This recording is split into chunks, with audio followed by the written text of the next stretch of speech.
All right, and I think we can skip the starting soon and go Dice. right into D&D. Okay. Is it muted this time?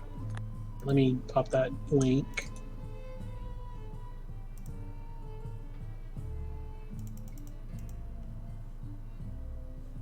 So I'm going to put this here. All right. So, Descent into Avernus.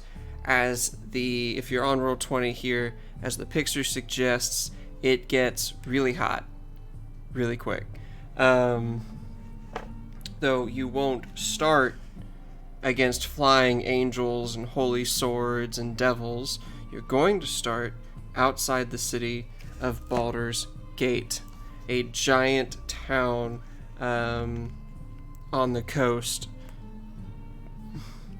kind of known to host all kinds of people, including some of the unsavory, probably a lot of the unsavory. And so, welcome to Baldur's Gate, a veritable nest of rats and vipers clinging to the rocky slopes overlooking the Gianthar River. From their high perches in the upper city, you can see the local nobles, known as patriarchs, gazing down with veiled contempt upon the common rabble in their grimy lower city, which hugs the foggy harbor. The whole of Baldur's Gate reeks of blood, crime, and opportunity. One can easily fathom why pirates and traders are drawn to this place like flies to a carcass. Following the river farther east would eventually lead you to El Turel, capital of the Holy Land of the Elderguard, or at least that was the case until a few days ago. The flood of refugees from El Turel has gotten worse since news first arrived that the city has fallen. Everyone is saying Baldur's Gate is next, but no one truly knows who or what has claimed El Turel. The Patriarchs pay a mercenary army called the Flaming Fist to protect their interest in Baldur's Gate, and by extension, the city itself. They kind of work as the guard. Let me see here. The Flaming Fist has gained even more power since their charismatic leader, Older Ravengard, claimed the title of Grand Duke a few years ago. Apparently, Ravengard is missing. In his absence, the Flaming Fist has sealed the city gates to staunch the flow of refugees. No one is allowed in or out. All of this was brought to your attention shortly after you were drafted by the Flaming Fist to help defend the city. In his adventures, you had agreed. Your orders are to speak to Captain Zaj at the Basilisk Gate, which pierces the city's eastern wall and takes its name from the various statues that rest in the niches and perch atop its battlements.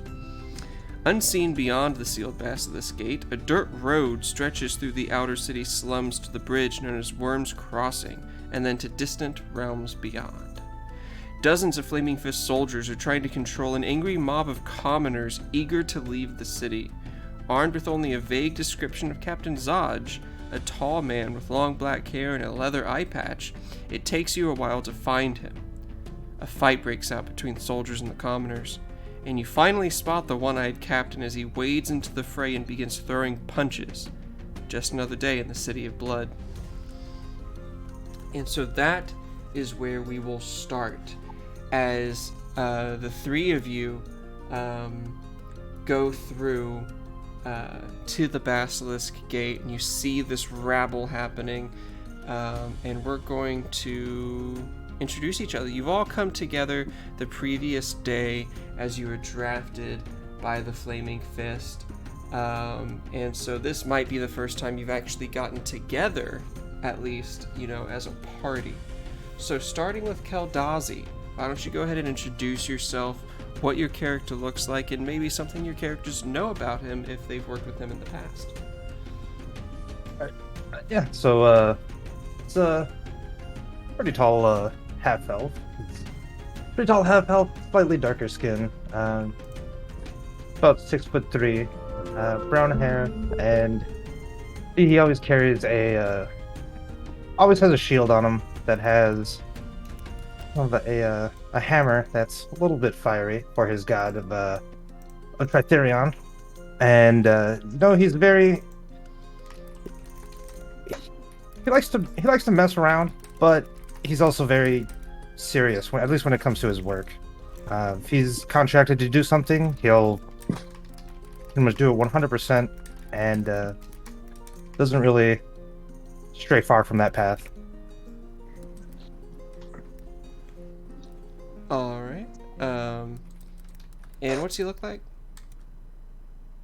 He's kind of taller, about 6'3", slightly darker skin. He has kind of shorter, combed back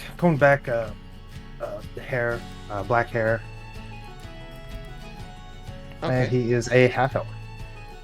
Half elf. What kind of armor did you say he's wearing? Oh, he is wearing chainmail. Chainmail. All right. Oh my god, I'm so sorry. What class is he again? Paladin. Paladin. And on your character image, Keldazi, I see a shield emblazoned with the symbol of, I assume, your religious order. Is that what we see here as well? Yep, that's Tretherion. Perfect. Tritherion. Isn't he like one of the gods of strength and honor? Yes. All right. Well, next to him we have Drake. Is that how I pronounce Drake? Sorry, Draconic is not my strong suit. Yes, Drake. Okay. Go ahead and do the same. Drake is a dragonborn. Brass, I believe. Brass-colored scales. He's always wearing loose-fitting dark green robes. I wouldn't say he's angry a lot, but he does have that sort of grumpy sort of demeanor of an overworked barista talking to Karens all day. An overworked burrito. That's like his face? Yes, just always looks like he's running on like 2 hours less sleep than needed. Okay.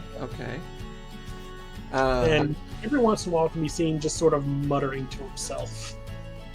So it's kind of like that resting bitch face with dead eyes, like the retail dead eyes kind of deal. Yes. Amazing. What about his clothing? I said the loose-fitting dark green sort of robes.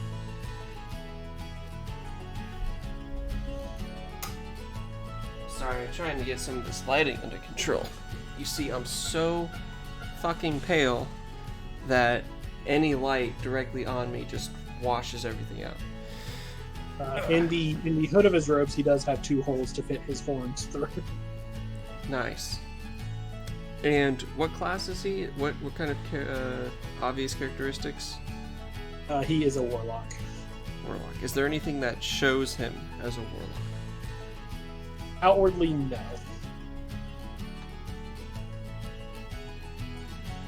You said not really? Not outwardly. Okay. Well, speaking of horns that are poking through hoods or hats, we have Emma. Why don't you go ahead and go next? Right. So M is a merchant. He sells potions that are tea, pretty much, and candles. She is 4'10", so rather short, though she is rather prideful, and she has that customer service smile down. She can do it really well. She can smile through anyone yelling at her, kind of thing. She wears a lot of flowers, and she's a druid, and she smells very naturey. Smells a lot like flowers and wood. Alright. And you have a staff that you carry around, right? Yeah, I imagine it has like a viney look to it. Okay. Let me see here. What do I have? And she has this, I believe it was called a scythe. Let me check. A sickle. Sickle. Yeah. Let me see here.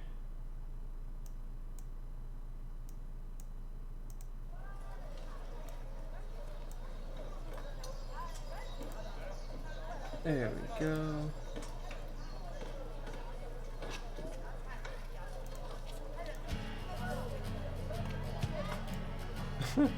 Sorry. Playing with the soundboard a little bit. All right, so you three get together. You go through meeting each other for the first time. And yeah, so you see that after a few minutes, assuming you don't do anything or intervene with this crowd, which do you? Because you just see the captain like going in, like punching these commoners down, trying to quiet the rabble through force. Could I? This is dumb, but could I go up to somebody who's like on their knees in pain, kind of dying, and offer them a healing potion for money? Well, these people, they're, like lower class, they're trying to leave to escape the city. So there's definitely some, like, there's a guy that's injured from one of the guards being a little too heavy-handed. And you want to try and offer healing? Yeah, try to sell it to him. Try to sell it to him. Okay. At the moment, you don't have any of your potions on you, though later on you can definitely go ahead and start creating some. But what you do have is a first level spell slot with Cure Wounds. All right. So what do you say to this man? How do you try and sell him this? She puts on her customer service smile and puts a hand on his shoulder. Hello, good sir. It seems you're in pain. I could take that away. For how much gold do you have on you at the moment? He'll look at you with, like, slightly terrified eyes as he stares at your horns for a little too long. He'll be like, gold? I don't have gold. I barely have a copper to my name. I'm just trying to get out of here. Do you have a copper on you? Oh my god. He is very heavily beaten up. You see, like, his shoulders kind of, like, dislocated. And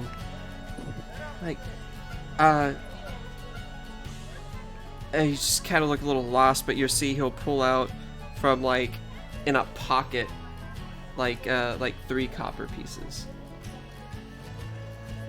That'll do. Alright, I'll cast Cure Wounds on him. Okay, alright. Love the character building. So go ahead and roll me your Cure Wounds.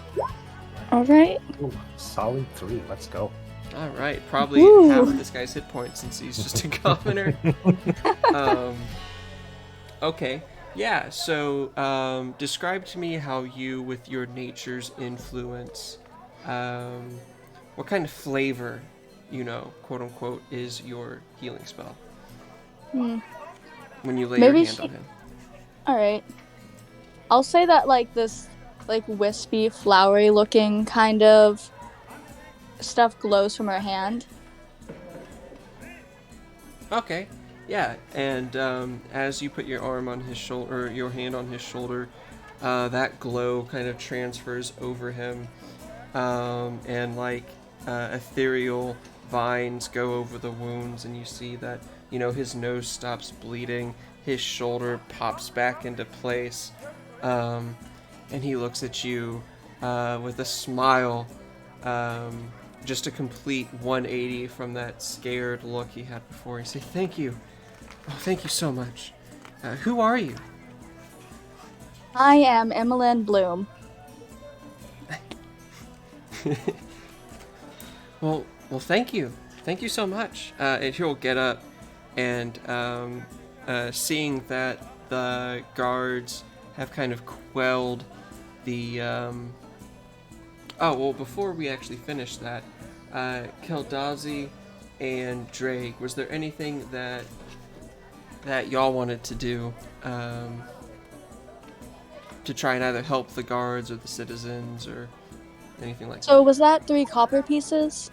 Yes, you have gained 3 copper pieces, which you can add to your character sheet. Awesome.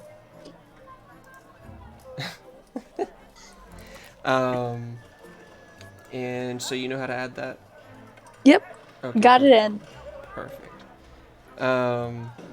Yeah, so Keldazi, was there anything that you wanted to do during this time?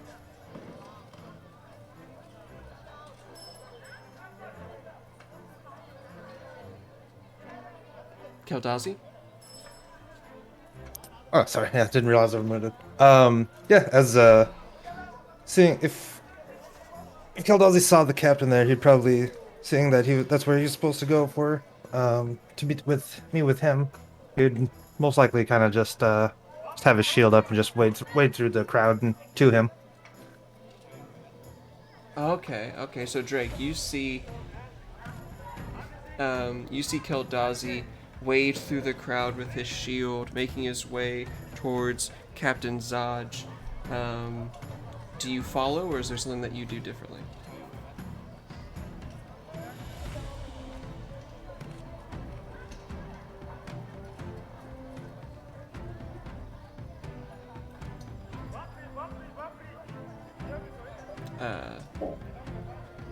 Drake? Sorry, I was also muted. What was the question again? So, and as far as like the Twitch goes, I don't really know how to screw with the moderator, the auto moderator. Let's see. Give me just a moment, actually. I think I figured it out. Well, he's working on that. I just want to say I'm trying so hard not to laugh every time he mentions the Flaming Fist because of Baldur's Gate 1. See, I never played it, so we'll have to get through that at some point. Just whenever a Flaming Fist member shows up, you'll hear, I am the Flaming Fist! And they show up a lot, so you hear that a lot. Oh, that's funny. Okay, so question. Sometimes it'll even layer twice, so you'll just hear, I am the Flaming Fist! I am the Flaming Fist! Okay, so you should be good now. I basically switched to a different moderation setting. That being said, I am also going to go ahead and... You had 2 timeouts, that's so funny. We'll worry about that later. I'll just have to keep an eye on chat. Because I didn't say anything. Yeah, you put the emblem down. Which, by the way, I have some of my own. Haha. Anyway, okay. Back to the game. Back to the setting. So, Drake, you saw Keldazi, when you all spotted Captain Zaj go into the crowd, fist heavy, smacking commoners down with some of his men. You see Keldazi enter into the fray with his shield, kind of not attacking anyone, but getting through them, making his own way towards Captain Zaj. And so my question to you was, did you want to follow him, or was there something else that you wanted to do while he made his way through? I think I'll follow. Okay, so Keldazi, right behind you on your heels, you've got Drake. I imagine maybe even like a hand on your shoulder, so you know where he is. You know, like a team would go through into a dark hallway or some kind of tactical situation. And why don't you go ahead and make me an athletics check, Keldazi, to shuffle through this mob.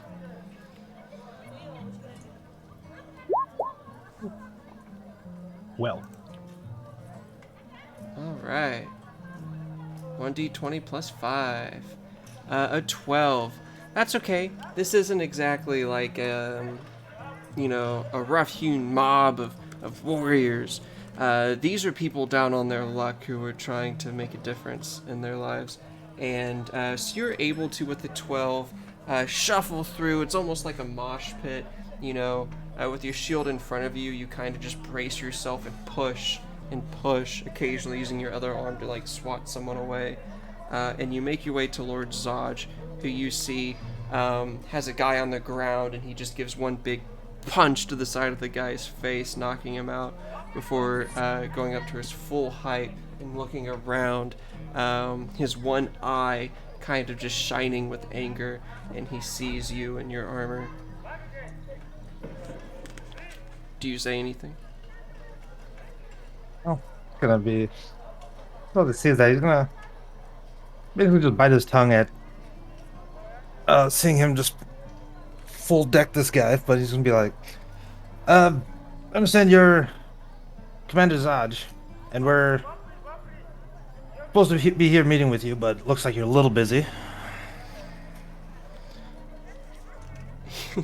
um, you see his expression change to a little bit of confusion at first, and then be like, "Ah, yes. Well, first task: quell this riot." And you see him and his guards kind of go back in, and things seem like they're almost like these people seem to be almost at their lowest as far as their morale goes. So you think that in a little bit, though there's still going to be a little bit of fighting, they may back off soon.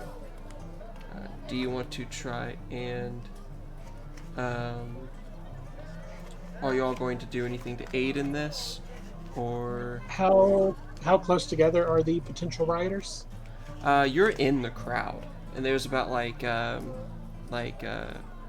10 to 15 of them. So you're just among them. There's several within 5 feet of you. I think I might have a thing for this. Okay, go ahead, lay it on me. I have an ability called Fey Presence. Oh, yeah?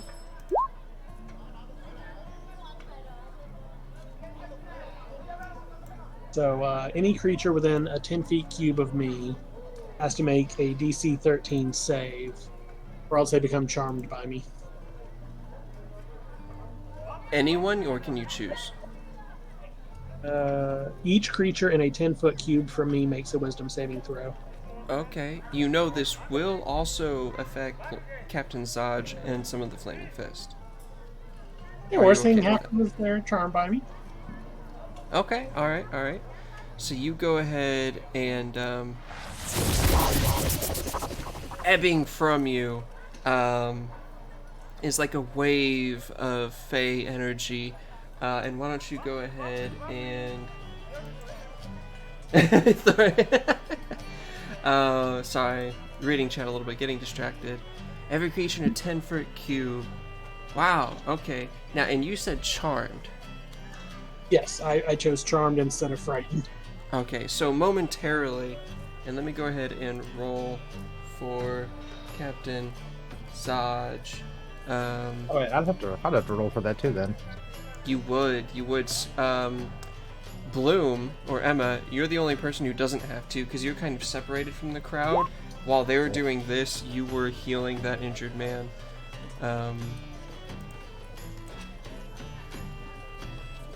Does Zaj have his own sheet? He does not. That's okay, because I believe he is a veteran.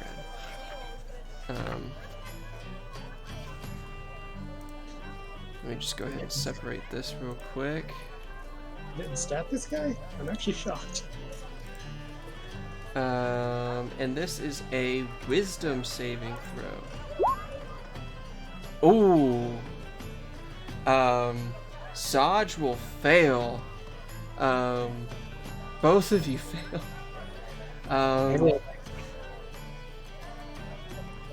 And there is 1, 2, 3, 4, 5, 6. There's 6 of them, so I'm gonna roll all 6.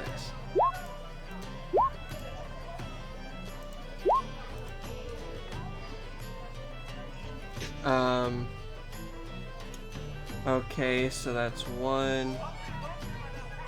DC 13.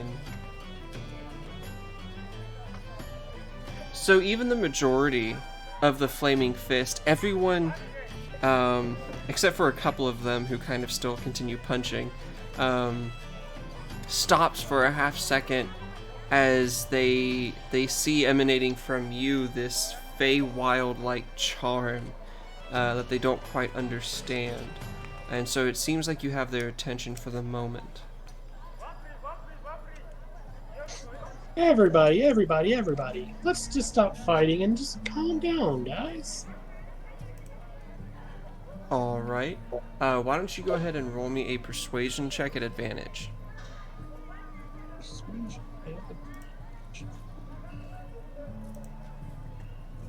If I can find my. Here.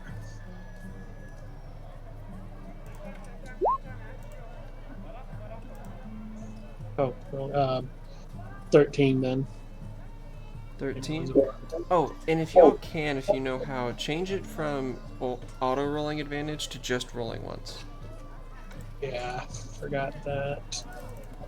Um, It doesn't by default. So. If you don't know how, let me know. Is mine on that? I think everyone is by default. Yeah, it does it by default. Which, let me just go ahead and change yours for you. Thank you. Let's see. I think we have to go to, what is it? Oh,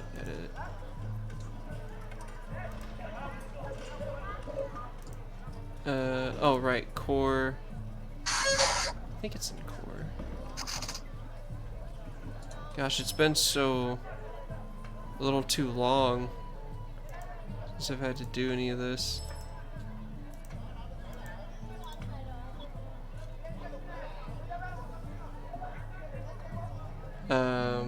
Do you happen to remember?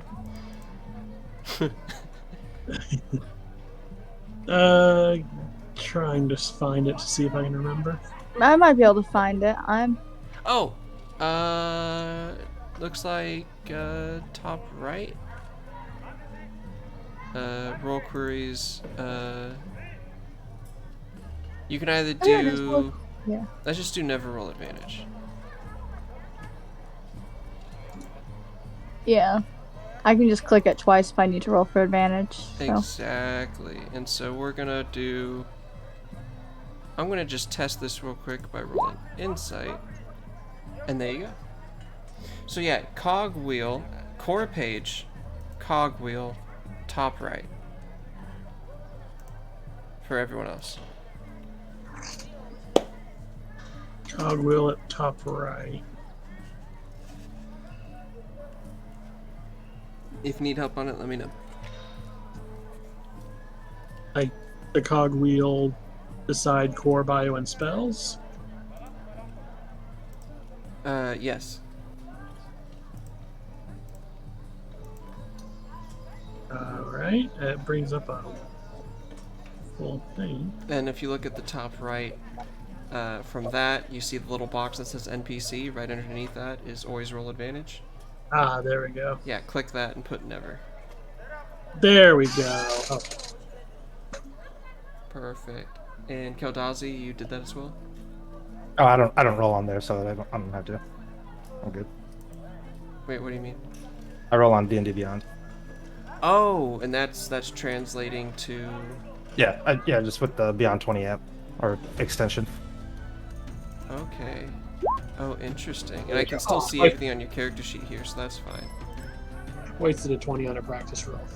Nice. Oh. Rip. Alright, and so you basically tell everyone to quiet down, calm down. Yes. And with a 11, everyone's 13. already kind of stopped what they're doing. They were near the end, so I'm just gonna go ahead and make a small roll here. Okay. They abide by what you say, and you'll see some of the commoners, will like back off and kind of like disperse a little. You'll see Captain Zaj for the moment. How long does this last? It only says till next turn, so that'd be about 6 seconds. Okay, yeah. And so while they're dispersing, Zaj kind of stares at you strangely. And then, yeah, after about 6 seconds, it goes away and he shakes his head. And you see a lot of the people, the commoners around, will shake their head as well, like clearing their thoughts. But the momentum has died already, and the people are already too broken to reignite any kind of fight or rebellion. And so they kind of go their own way. Just looked at Zaj. So how was that for stopping the riot? He'll look at you, and at first he's got a real angry look as he realizes that you did some kind of trickery on his mind. Then he'll do a little grin. He'll say, "Not as rough as I'm used to, but it got the job done, I guess. Come with me. Step to the side here." And then he'll look around. He said, "There should be a third here." Before spotting Emma. And he'll bark out at you, Emma. He'll say, "You!" And you turn, you see he's pointing his gauntlet at you and said, "Join your party.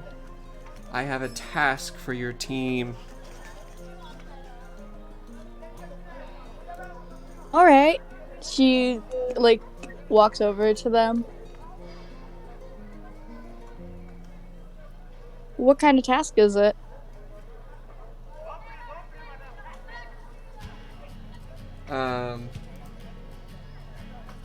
Let me see here.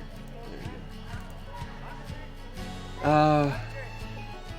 He won't say anything immediately until he walks over to the side, away from people. Standing around him, by the way, are 6 other Flaming Fist soldiers, who seem to operate more like bodyguards than your standard, just, Flaming Fist member who would go around just like a guard. And let me see here. By the way,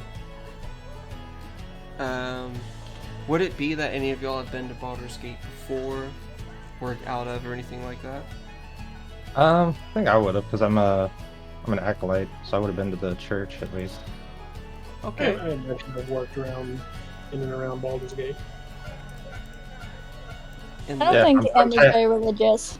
For me, it says that I'm tightly connected with the religious community of Baldur's Gate. Okay, cool. Why don't y'all go ahead and... I think a history check would be prudent here. Or an insight check. Either one. Insight is kind of like more of a reading of the character immediately. A history check will be for what you know of this man and what he's done in the past. So knowing that, each of you feel free to give me a roll if you would like to try and know more about this person, this Captain Zaj.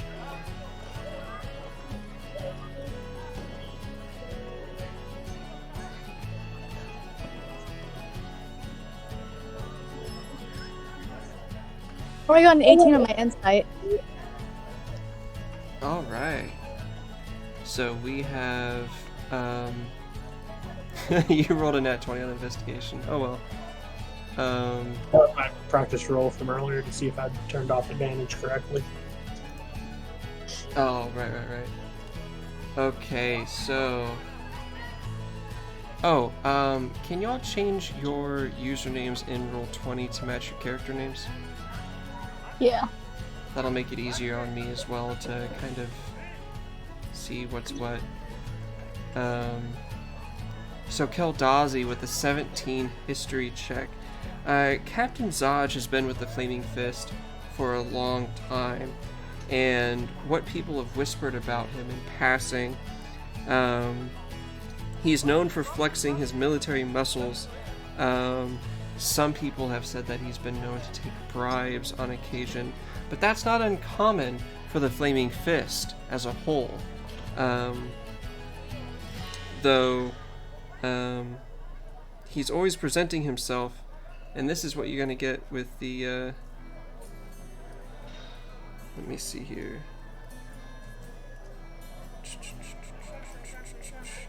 He always been seen by others to treat others with respect, and demands it in return, and tries to present himself as a level-headed man. With the insight of, we're gonna say 13's fine enough. So both Drake and Emma, you'll see that this man seems to lack common decency. Though he does seem to care for the well-being of the Flaming Fist under his command. You can also tell through this whole event that he is quick to act whenever this mob came about, and brutal in how he handled the situation. So this is the kind of person you're dealing with, and at the moment holds power over the Flaming Fist. But now that you've stepped away, you, his 6 guards, and the 3 of you, he'll speak up. The refugee crisis, says Captain Zaj, has stoked fears that Baldur's Gate might suffer the same fate as Elturel, of which nothing remains but a hole in the ground, by the way. Our Grand Duke, older Ravengard, see a glint in his eye, was visiting Elturel on a diplomatic mission when the city was destroyed. Coincidence? I think not. I can't believe they added that line in. All I can see is The Incredibles. The Knights of Elturgard call themselves the Hell Riders. A few of them have escaped the destruction and think we are somehow to blame for Elturel's downfall. What a bunch of self-righteous rabble-rousers. We're arresting them on sight, but that's left us short-handed to deal with another problem, and for that, I will need your help.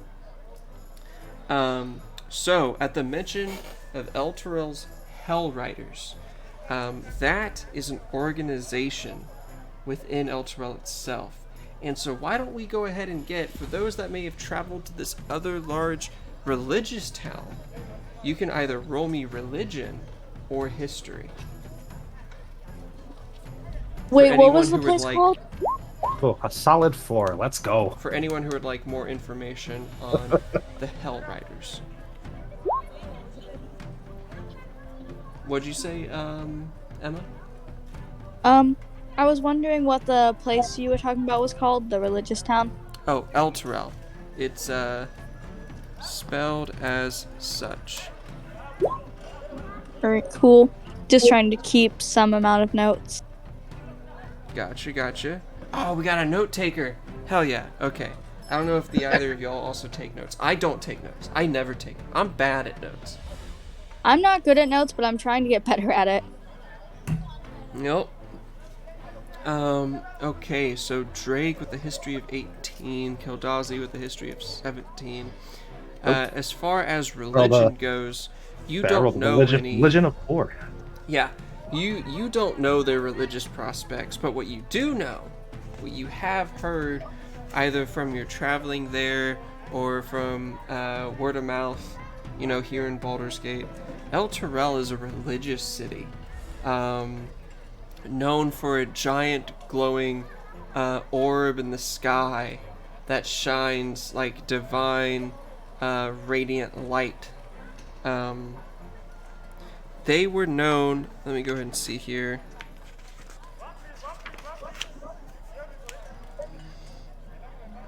Let's see. You know what? Maybe there is a handout that I might be able to give about Elturel.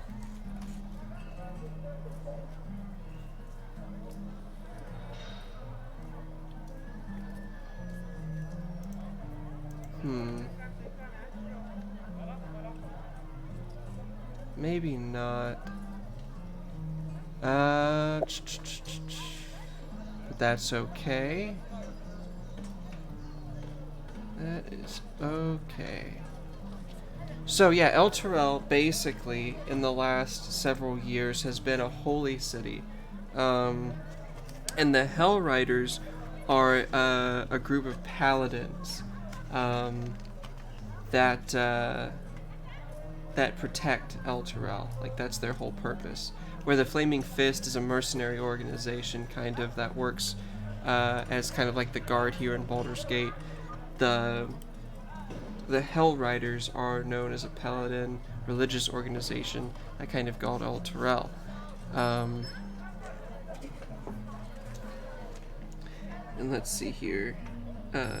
Do y'all accept the mission from Captain Zaj? Or better yet, why don't you tell me your response and what you say to his little narration there, his request for aid? knowing that you've been drafted already into the Flaming Fist. Well, I must ask, is there any payment for this? Of course. Let me see. And he'll continue on. Baldur's Gate has been plagued by the followers of the Dead Three. For, say, looking at the tiefling, the weird one here. The Dead Three are the gods Bane, Baal, and Mirkul. I thought we had wiped them out, but apparently not. These purveyors of fear and death are taking advantage of the current crisis to commit murder sprees throughout the city. As my appointed deputies in this matter, he'll say, gesturing widely at the three of you. Let me see here. You'll have license to kill these wretches on sight. Find their lair and wipe it out. Eliminate anyone who gets in your way, and don't worry about collateral damage, he'll say, sneering at the commoners that he had just beaten before. If you do what I say, I'll see that each of you receive 200 gold pieces in addition to my gratitude, which is worth considerably more in a town like this. A few blocks from the Basilisk Gate is Elf Song Tavern. A spy named Tarina hangs out there, gathering rumors for the guild. She owes me a favor, so tell her you work for me, which, well, you do, and ask her what she knows about the Dead Three. And for the love of Baldurin, be nice. Tarina has dangerous friends. The spy's name? What's this guy's name? Captain Zodge. Alright, Captain... Zodge. Thank you. And he will give each of you a copper badge that bears the Flaming Fist's coat of arms, which you would know gives you basically the ability to act in his name. Let me see. So,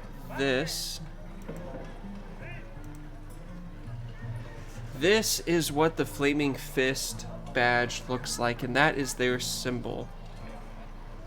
The symbol is like the red fist on fire. Ooh. So he gave us these badges? Yes. 3 copper badges get handed to each of you. Well, 1 copper badge gets handed to each of you. We each got 3. Yeah, you each got 3, just to hand out, to friends, family. Spread the word. Mm-hmm. Is there anything else? He kind of looks at you knowingly, and in that time, is there anything that you would like to ask or say to him? So, is there anything else you can tell us about Terence, the spy? Tyrannus. She's, let me see here. Tarina is her name. Sorry. Rena. Thank you. Yeah, she's, I believe she used to be a sailor. Privateer, they like to call themselves. Doubtful they actually go by the name pirate anymore. But don't know much about her. She keeps things close to the chest. But like I said, I helped her out of a little gray area in the town, you might say, and because of that, she owes me a favor. Favors are just like gold here. Alright, well, I think I'm ready to head out and find this lady. So you said, where'd you say she was again? At the Elf Song Tavern. Elf Song Tavern. Let me see. So, what about Keldazi and Drake? Was there anything that you wanted to learn or ask Captain Zodge? So far, seems pretty straightforward. Just go talk to the person, get the information. Yep. Baldy just nod as he looks to the other two to head out. All right, so y'all And head. Go ahead. the people are trying to kill are Bane, Bald, and Gudiel. I love this. This is great. You're so wrong. But I'm noticing a trend. You're so wrong every time. So the dreaded three. Yeah. Bane, Ball, as in Bhaal, and Myrkul, Myrkul. Oh, that's funny. Yes, these are gods. Yeah, the three dreaded gods. They are the gods, the three gods of dead, the undead, murder. They represent basically, the worst of the evil traits in the world. Ah. Yes, and so their followers, actually, give me a religion check. Or Me? ask your very obviously religious friend Keldazi, in which case... Keldazi! Give me a religion Hey, check. hey, wait, no, wait. Hey, you. There's like an awkward silence, and then she's like, "What do you know about the gods of dead, undead, and murder?" I'll just make it just a straight roll. Yeah, just straight religion check. It's not going to be a very high DC. 13. Okay, so I mean, you've got the basic knowledge that everyone else does. Maybe a little bit of a nugget in there, hidden inside. Yeah, so Bane, Ball, and Myrkul. Let me see. So, before I actually forget which one each of them are, I'm pretty sure Bane is just straight up god of murder. In D&D. Tyrannical oppression, terror, and hate is what Bane is known for. Ball. So, hold on. This god is of tyranny. this is what he is knowing. Ball is the debased and sadistic god known for. Really, he doesn't just tell me right here.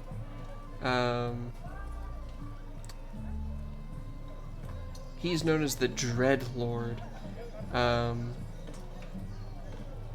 Let's see. Dreadlord, more like Edgelord. Yeah, pretty much. I have no idea how accurate that is. His symbol is a skull with drops of blood like around it in a circle. Why am I having such a hard anyone's time played finding Baldur's his Gate portfolio? it's the symbol for the game. Oh, violence and ritualistic murder. So yeah, Ball is just straight up murder. Fun. Yup. And then Myrkul, the Lord of Bones, known as the Reaper. He's the god of dead. And so he works with undeath. And deals with necromancers, that kind of thing. His symbol is a triangle with a skull inside, which represents like a cowl over a skull.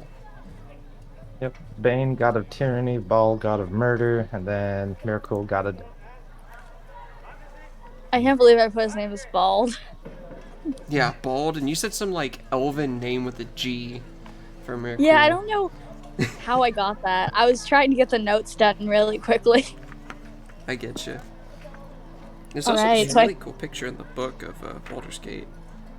It's a All right. huge city, and everything is tightly packed, as you can tell on the map there.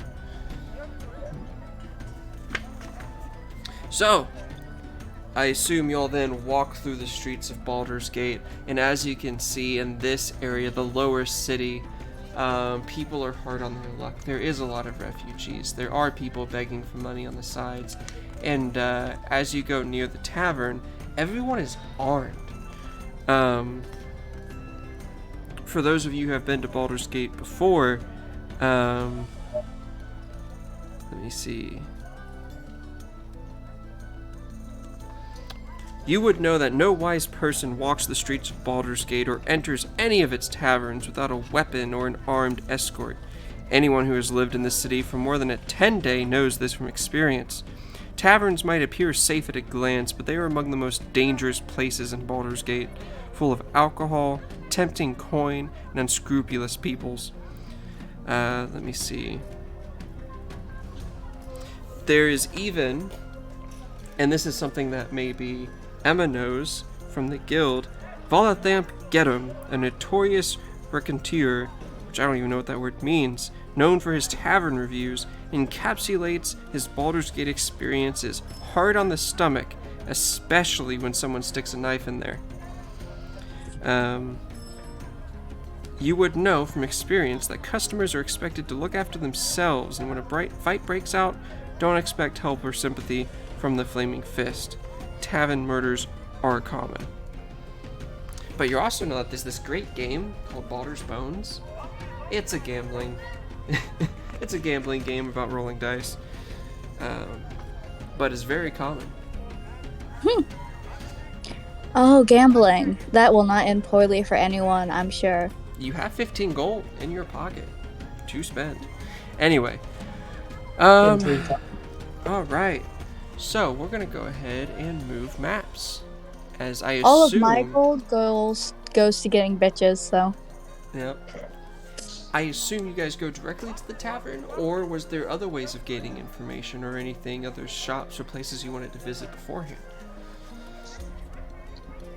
I think I'm ready to go. Are you guys ready?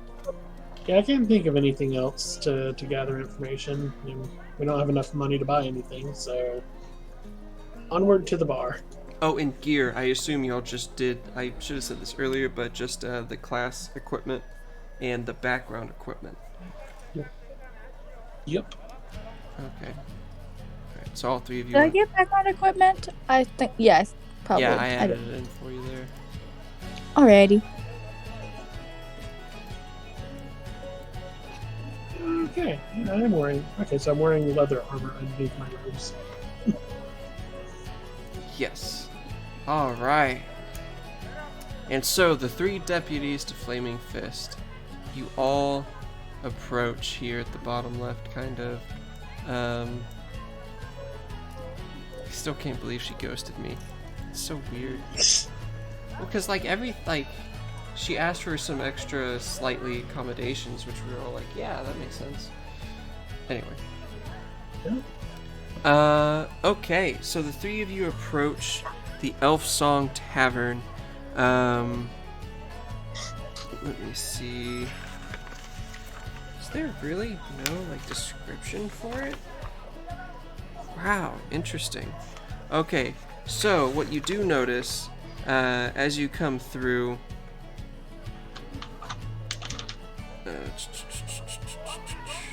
flanking the entrance, you see are two bouncers, a suit of animated armor called Clank, and a gruff female half-ogre named Skuna, which you see here and here, acting as bouncers as y'all just, I assume, head straight on through. And so as you go inside the tavern, you'll notice it is filled with people, and you even see at a table there is a group of people playing Baldur's Bones.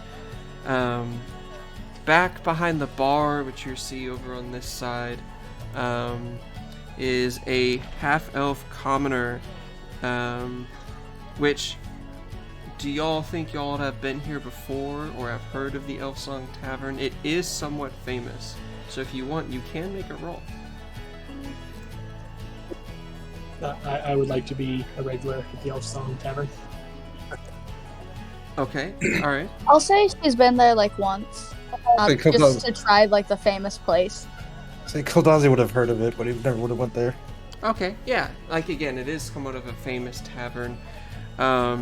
It is known to be haunted by some Ooh. kind of elven spirit, which What was the tavern occasionally... called again?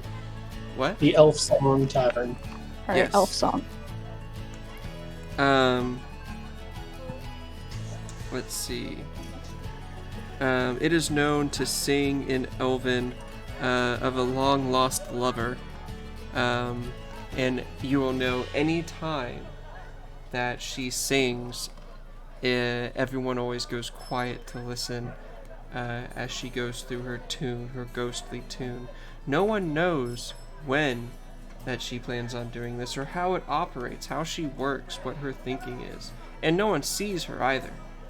She never makes an actual appearance. But that is what this place is known for. And Alan Aleth, which you can see on the token there, is the man who runs things. I'm so used to having little description boxes that now that I don't have one, I'm like, what?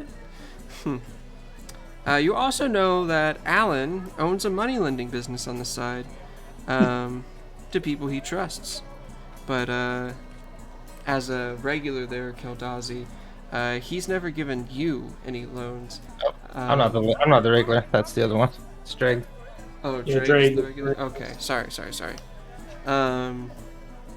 Because he doesn't trust adventurers, because they are known to be flighty with money.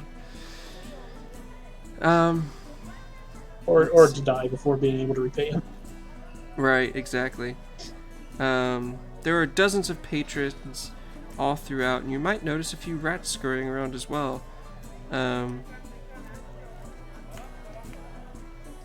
so you were looking for Tarina, which you know is an elven woman.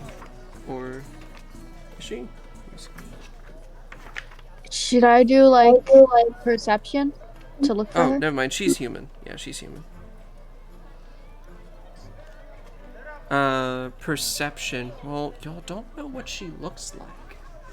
Oh, so but did he tell us she was a human? I'm guessing he would have. Probably. Yeah.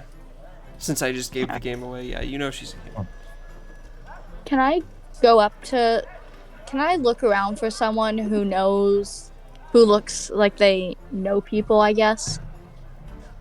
You want to try and spot a regular at the bar. Yeah, regular. Okay.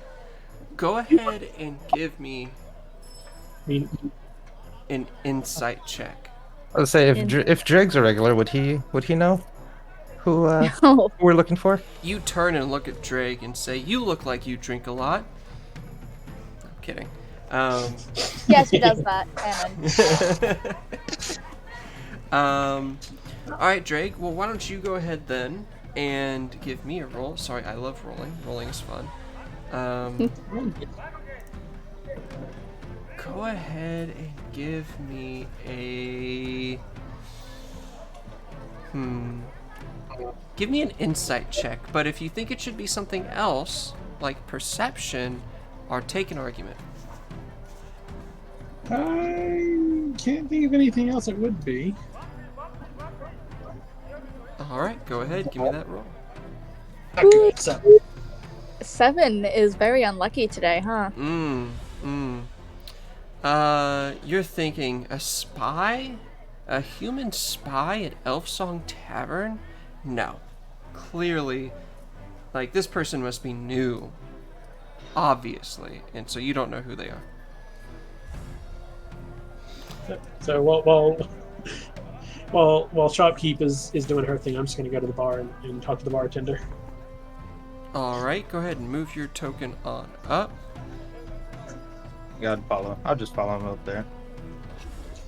Alright, Emma, do you follow behind them? Yeah.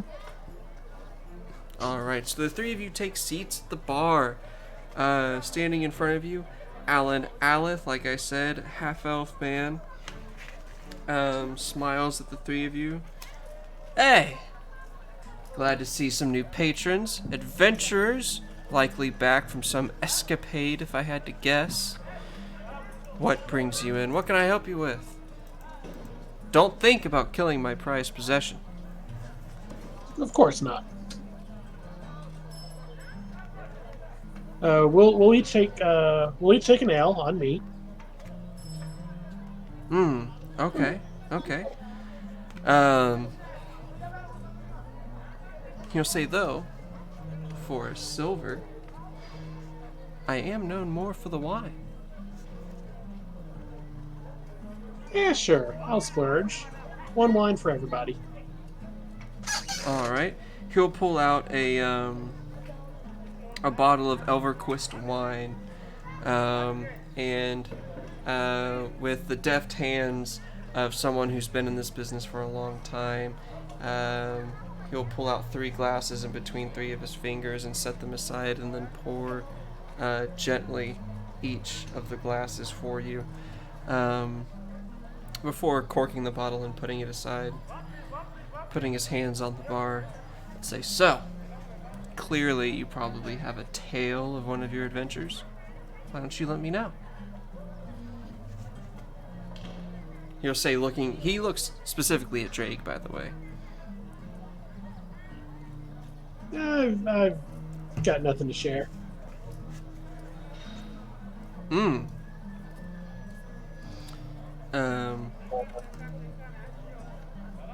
He'll step back then and just start continuing with some of his duties. We are looking for someone, however, if you can help us with that. Oh?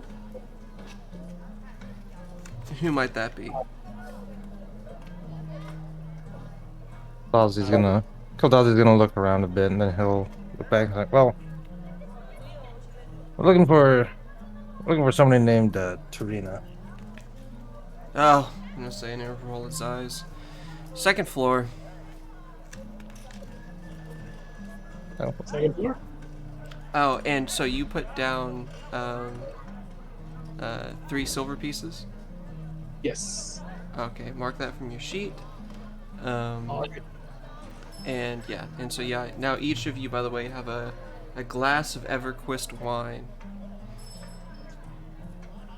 Can I take that with me? Yeah. It's not gonna hold you to Sick. the bar with it. You don't have like an X marked on your hand, so you're fine.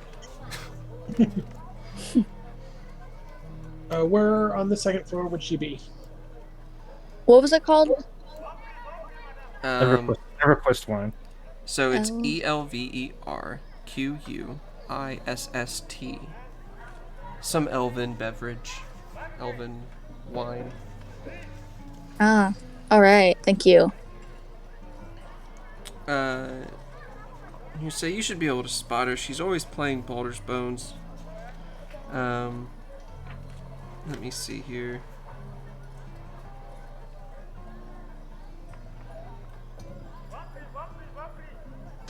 Oh, by the way, to describe some of this place, like I said, there are some well-armed patrons here, commoners and thugs mostly, huddled around tables in the main room and in some of these private booths that you see on the left.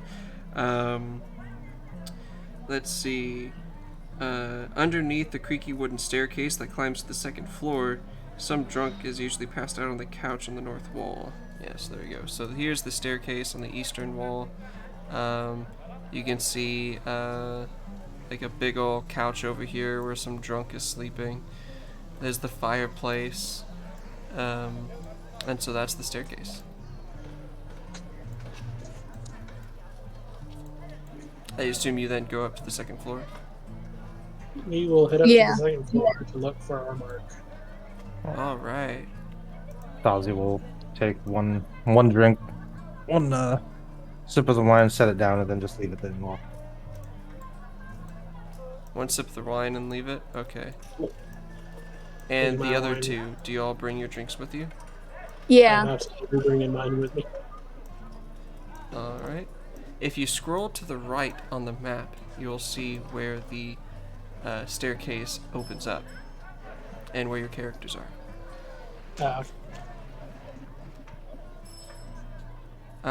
That's funny. They gave Tarina a weird dwarven male thing.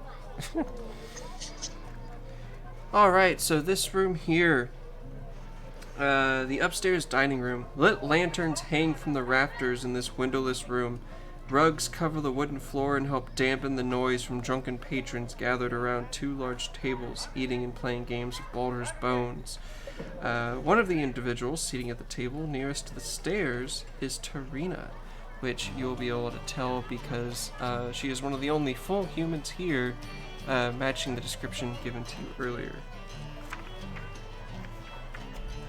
I'd like to approach her with the others. And as we're walking up, I'll flash the Flaming Fist badge.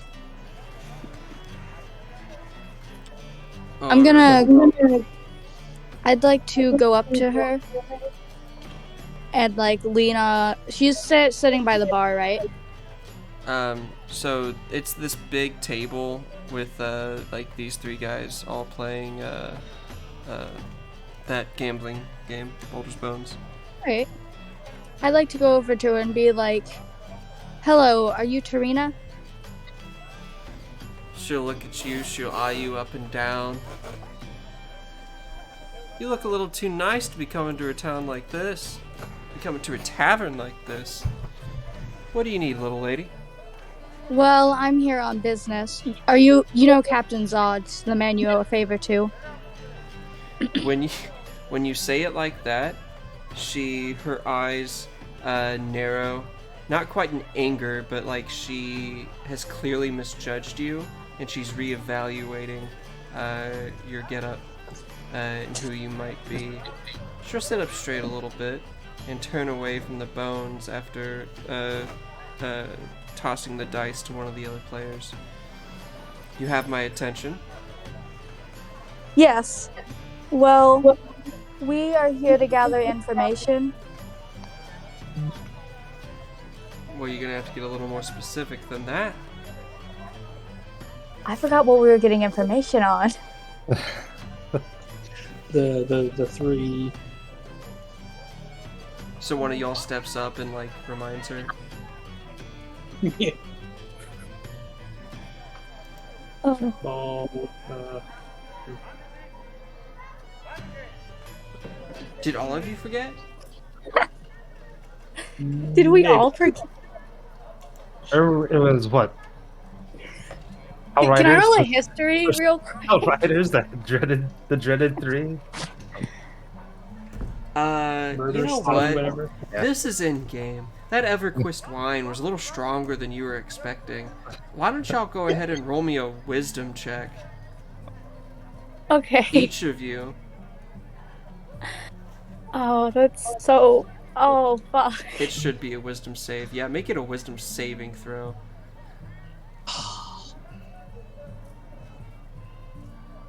Oh, that's not right.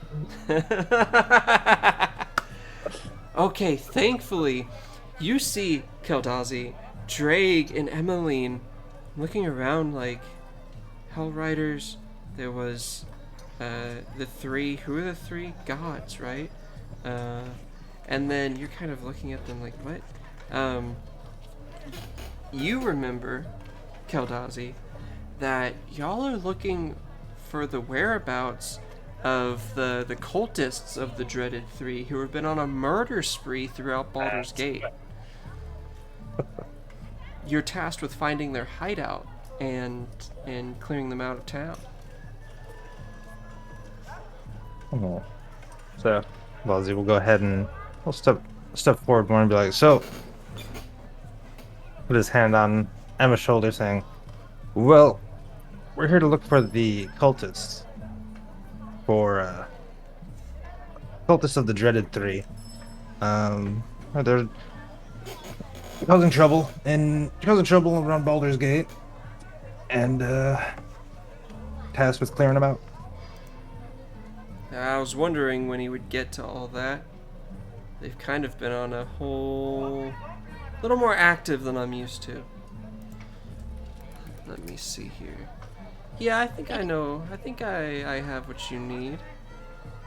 The question is, do you have what I need? And at the moment, what I need is muscle. And she'll tell you that some of my old acquaintances acquaintances, back when I was out on sea, I've heard, have gotten wind of where I am. We didn't part nicely. You never do with these kinds of people. I think they're going to be stopping by soon, and I would like it if the three of you took care of them when they did. And don't worry your little holy mind, she'll say, How many of looking them at are there? Keldazi, noticing your emblazoned shield. There are pirates, all of them. There's not a good soul among them. So And how many we of these are pirates are there? taking out. Well, should be the captain himself. And he's probably gonna bring a crew with him. Maybe 2 or 3 people.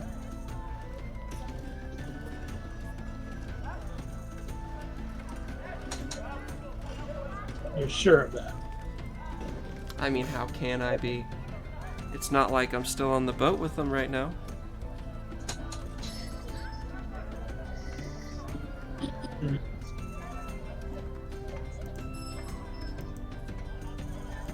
All right, so we take care of these people for you, and you give us the answers we want. Yeah, that sounds about right. Sounds about fitting. You're on a quest to go kill murderers, and I've given you 2 sets of them. Well, by the time you're finished.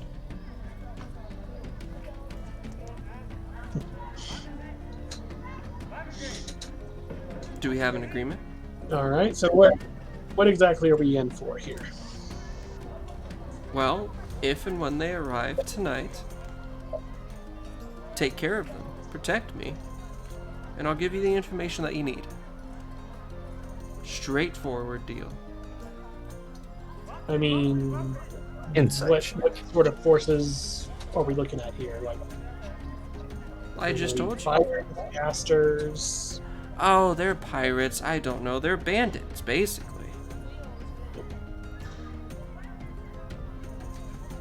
I don't remember there being any kind of casters, but it's been some time since I've been on that ship. You said you like to roll insight? Go ahead. Yeah. Let's see. Ooh, solid 5. All right.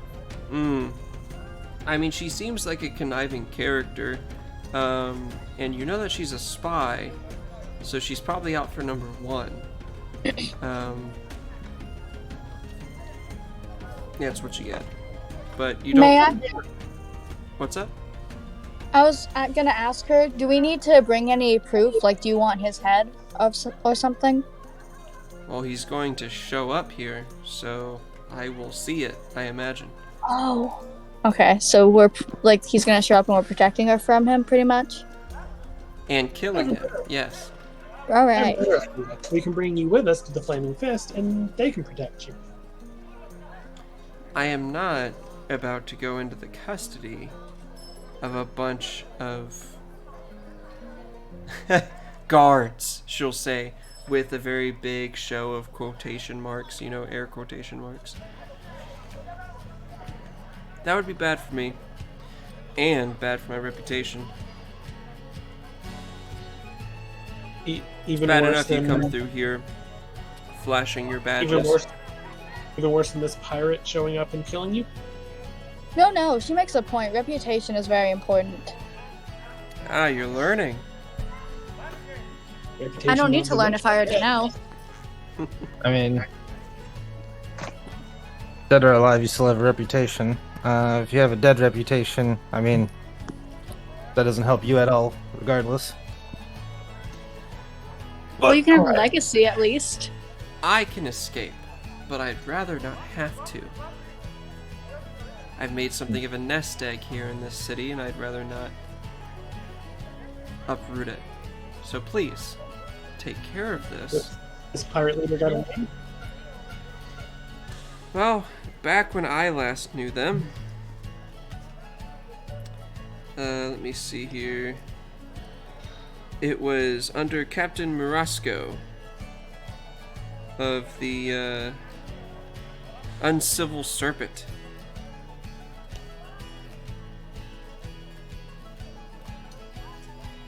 But I've heard a rumor that those shipmates have tracked me here. So, if they show up, kill them. Kill them all. You're adventurers. This is what you do. Don't shy from a fight.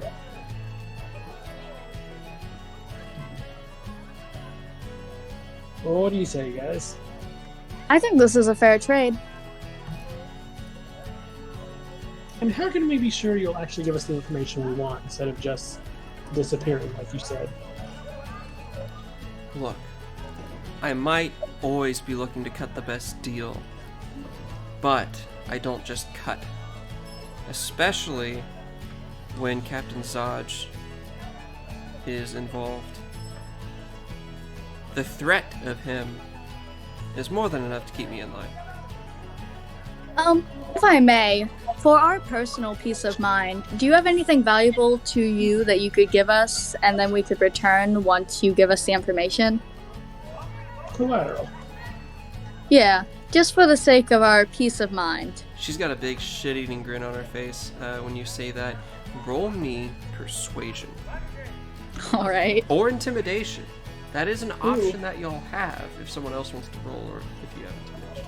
Let me see. Actually, I think you're Intimidation. proficient in persuasion. I am. She's a saleswoman, so this is her strong suit. Alright, I want to go ahead and switch to the other overlay now. That's a 14. Uh-oh. We're switching to a new overlay. That can't be good. Yes. Oh, on the stream. Yeah. Alright, so you got a 14, so she's gonna make a roll on the golden rolls dice tray. This is new for me, so I'm trying it out. And if she beats a 14, she will deny your request. And so she rolled an 11. But does she have her own character sheet? She simply has the... Okay, I see. And give me just a moment.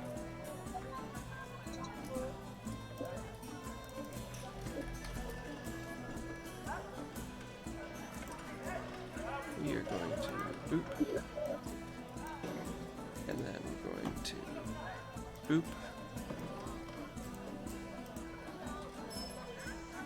Alright, her charisma. So, you ask for collateral in case she decides to actually ditch without giving you the information.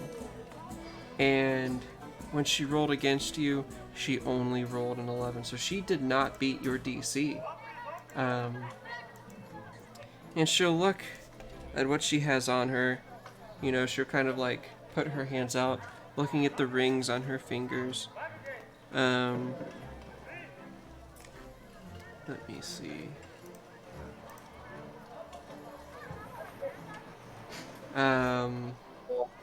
She's like, okay. She'll pull out 2 rings off of her fingers and say, together this should be worth... She'll kind of bounce them together in one hand. 5 gold. And then she'll reach out, and assuming you hold your hand out to her, drop them in your palm. Alright. They look like, one of them is a simple silver braided ring with like a gold thread in it. And the other one is also a silver ring, but with a ruby nested at the top. A fairly, like a decent sized ruby too. That is fair. Alright. And she'll say, good. Now if you don't mind, she'll say, I have some gambling to do. and she will then turn around and continue playing her game.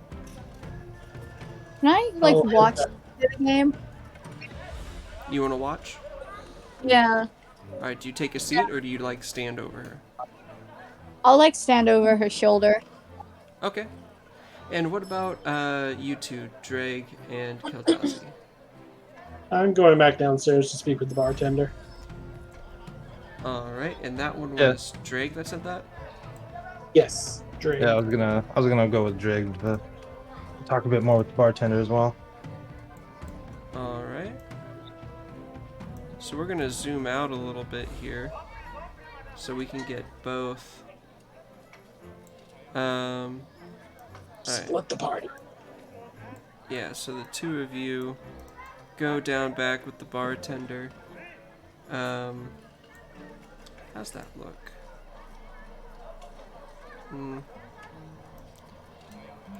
Alright, and so were you planning on asking any questions with the bartender, just spending time, or what's up?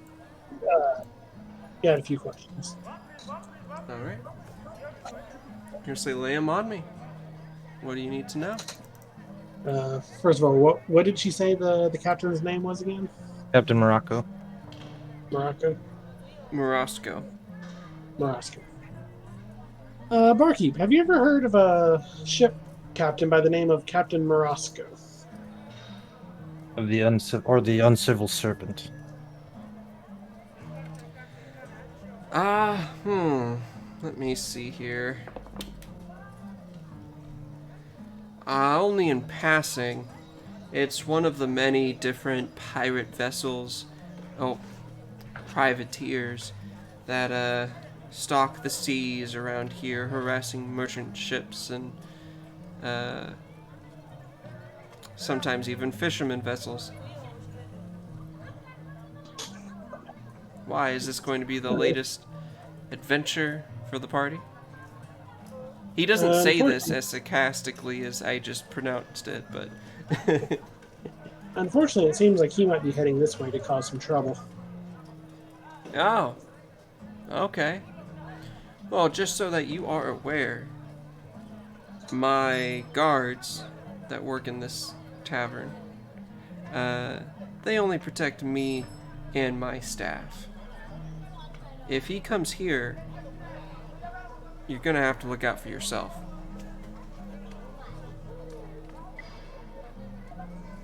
So they won't they won't take care of this guy if he shows up and causes problems? If I had to have one of my men, fight and possibly die or get injured and quit every time there was a scuffle, I'd be out of business and I'd be out of men in this city. No, they will not help you. Can't you make an exception just this once? I mean, this guy could be really bad for business. Listen, how can you have regulars if they die from somebody else coming in here and causing a ruckus? Well, it sounds like I'll get new regulars. Look, this is just how the town works here. You cannot rely on the town guard, the Flaming Fist, to take care of things if you can't take care of them yourself. However, you're not completely without hope here. There are a few other adventurers that are in this tavern. You might have better luck convincing them to aid you in this fight. Though not for free. I don't think I've seen a single adventurer work without coin involved.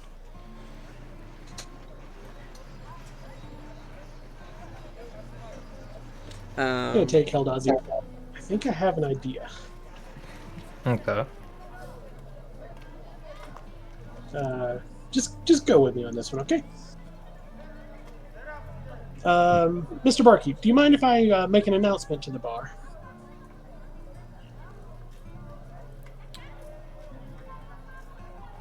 If you want to be loud, be loud. Good. Just don't speak on the behalf of this bar. Oh, I would never. I will,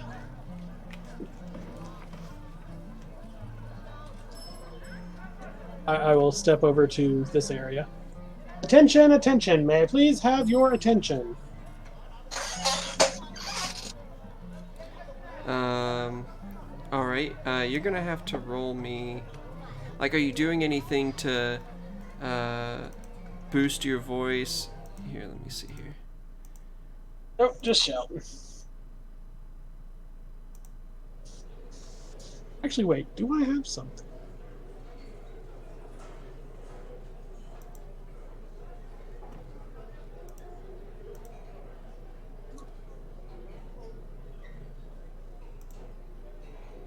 Oh yeah, okay.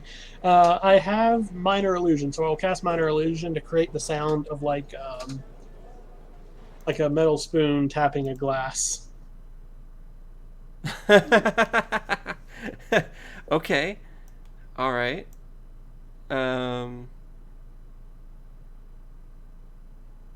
Let's see. So we've got this followed by this.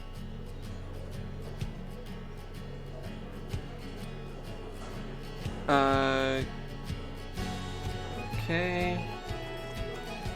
Go ahead. What do you say? Your sound as well as your loud yelling has seeming to have gotten the attention of at least most of the people, though probably not on the second floor, since there's no like railing or anything like that. And that's fine though. Tonight, we might be visited by a certain captain of a certain pirate ship. I'm here to tell you see everyone. some of them raise their glasses. I am here to let you know that the Flaming Fist has put a 100 gold bounty on the captain. Anyone who helps us collect it gets to share in the bounty. The cheer doubles in how loud it is. But then you see one person stand up, one of these big thugs off to the side, and they'll say, "Prove it! Show me the gold!" I will raise the badge. We do not carry the gold on us for obvious safety reasons, but when you bring down the captain, you bring him to the Flaming Fist headquarters, and Captain Zodge will reward you with 100 gold. Okay, so what you just said, Yep. technically a deception. Oh no, not even technically. This is a full-on lie. Okay, alright, yeah. Give me a roll. And M's just like watching the game go down, has no clue what they're doing. Awesome, Deception. good. 7, let's go. My thought process was she's trying to figure out how easily she can win this game. Or at least get advantage for the badge. I mean, it was pretty cool. Great idea. See, I thought you were gonna give them 100, like basically half of your own reward. And I was Nope. like, that's clever. But you didn't say that. I didn't. No, you just said that they were gonna get paid by Zodge. And let Zodge have to deal with that headache later. Oh my god. With this 7, they'd be like, "You're telling me, Zodge, that one-eyed bastard, is gonna pay us 100 gold to deal with someone he probably gets paid from?" And they'll pick up a chair that they've been sitting in, and they'll throw it at you. Got to dodge. Go ahead and make me a dexterity saving throw. Alright. Oh, You where was I when you were rolling the deception? I know, right? Yeah. Can I follow up his with, I believe the reason he's willing to pay for this is because the captain has stopped paying him.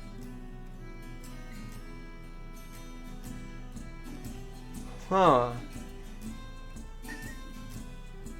Okay. Give me another deception roll. That's better. 13. So I'm going to roll insight for this gentleman here. And we're moving back. This is going to be a golden roll. Yeah. Ooh. Come on, roll. That is Yeah. not gonna happen.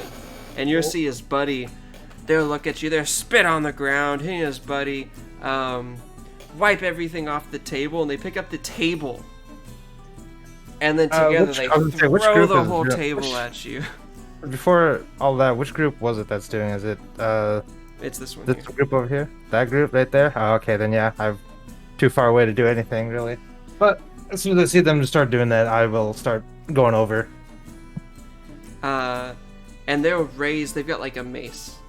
And they'll raise their mace at you. You lie to us again, and we'll see what kind of gold you have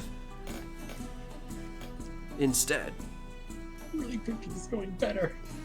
Make another dexterity saving throw to dodge the table. Whoop. Oh, you already did. Okay. I'm gonna roll for them. Table saving throw. Yeah, table saving throw. I think the deception is one of the skills I'm really good at. Is it one of Are the skills you? you're good at? I'm supposed to be good at deception. Yeah, you just rolled an 8. Yeah. Yeah. Dang. Yeah, +5 is good, right? Yeah, that's a good roll normally. But,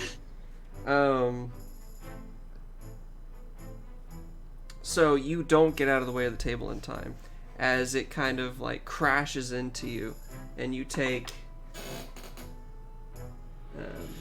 1 point of bludgeoning damage. Ow.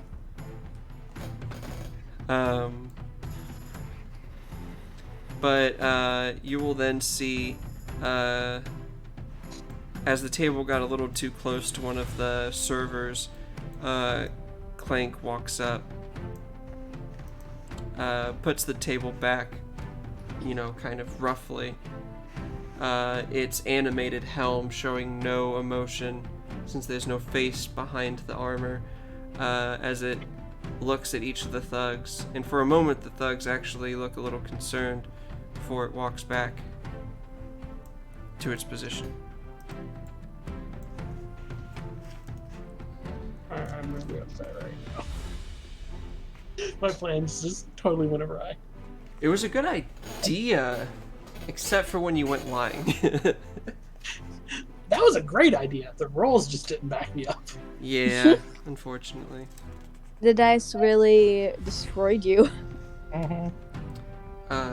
Keldazi, looks like there might be something you're looking to do.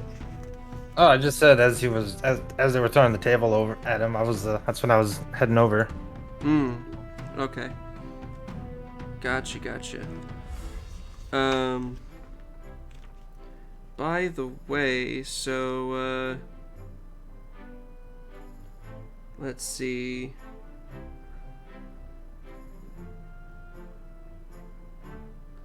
In E1,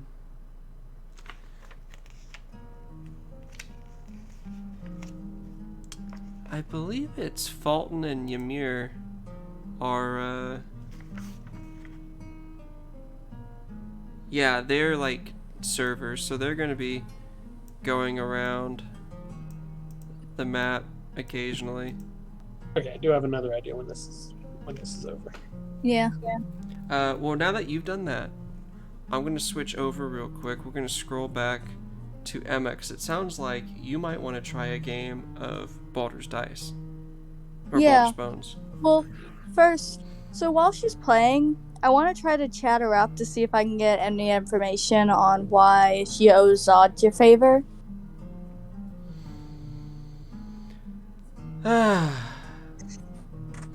Look, I've been around the streets, and I know how information works. You're gonna have to do a little better than just bold-face asking me a question like that. Better in what way? She'll smile at you, and she'll produce a little cup, and she'll open it up to you, and you'll see a handful of dice, 6-sided dice. How about a wager?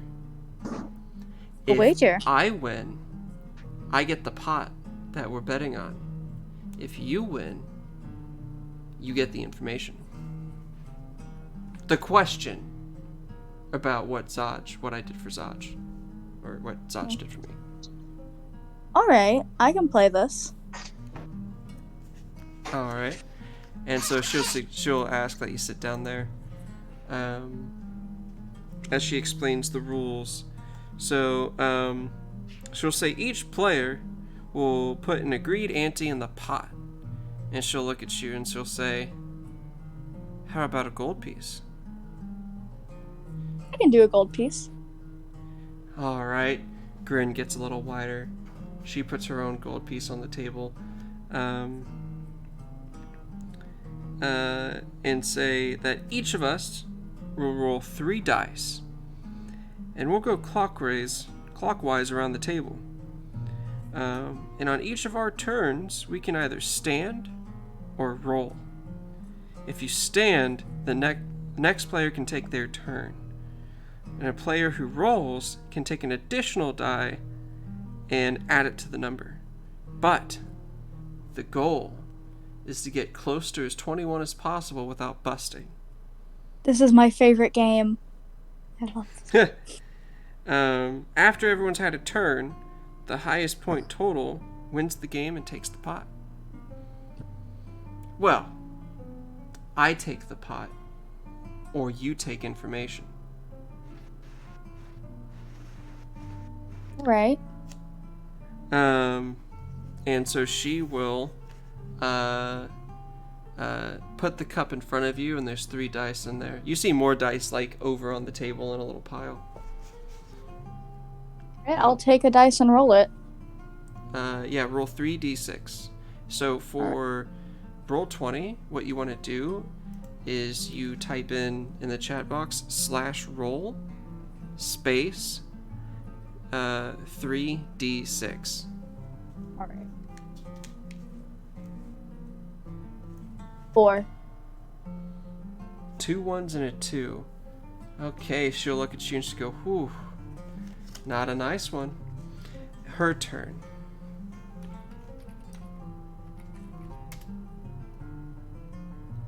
Okay, that's a number I can work with. She'll say, back to you. Stand or roll? Roll, obviously. All right, she'll slide a d6 over to you from across the table. So /roll space 3d6. 1d6. Oh, 1d6 now. Oh, fuck. All right, so your total right now is 5. Say, I'm liking these odds. She'll put another gold piece on the table. Raise you. And then she'll roll her 1d6. Do you meet her raise with the gold piece? I don't think that would be a good choice on my end. Well, you've already started. All right. I don't think I want to raise her. Oh, that's fine. It's not technically how the game works anyway. And she'll say, all right, I'm at 12. Back to you. And she'll toss you another dice. Or another die.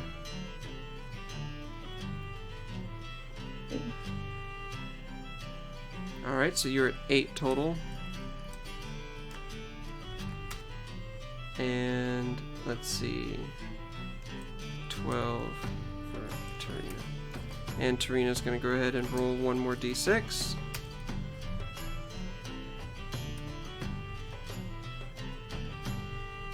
All right, things are getting a little spicy. I'm at a 16. I've played this game before, I'm confident. What about you? Considering... This is my first time playing. Sure, roll ya. Well, actually, she's just gonna grab a handful of dice and set it next to you. Says you at least have to get to a 16 if you have any hope of winning this. Alright, give me another roll. Alright, 1d6. Alright, you're at a 12. And Emma, she's gonna say, I'm feeling lucky tonight. Oh! The one number. She could have gotten a 1 through 5, and she's gonna get a sour look on her face. Because that's gonna get her over by a point.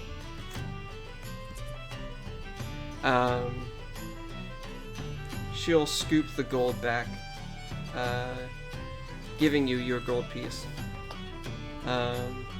Taking hers back to her own pocket, though. She'll say, fine. You've won this round of Baldur's Bones. And your question, why do I owe a favor to Captain Zaj? Truth be told, I was doing something I shouldn't. And he looked the other way. He knows that the kind of people I've done business with in the past and the kind of information that I deal in. So he was basically making an investment. And it looks like tonight he's cashing it in.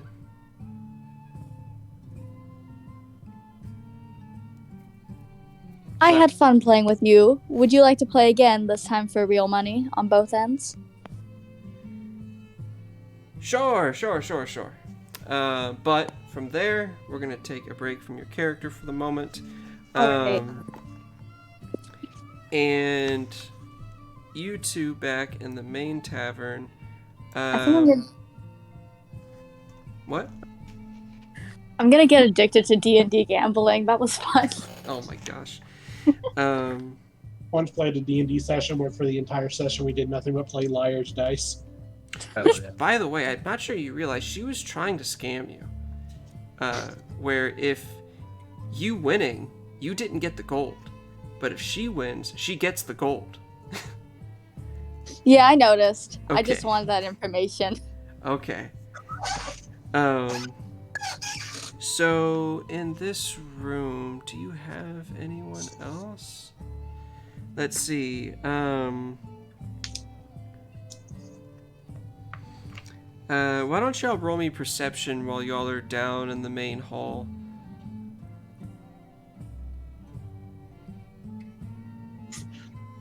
Oh wow, 2 16s. Okay. I roll high on my bad skills and low on my good ones. Let me see here.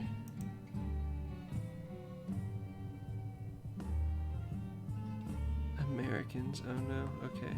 There you go. Oh yeah, you popped the image into D&D chat. Nice. Y'all will notice that there are, in fact, a couple of adventurers already down here. You see a half-orc thug with a jovial, strong-jawed rat catcher.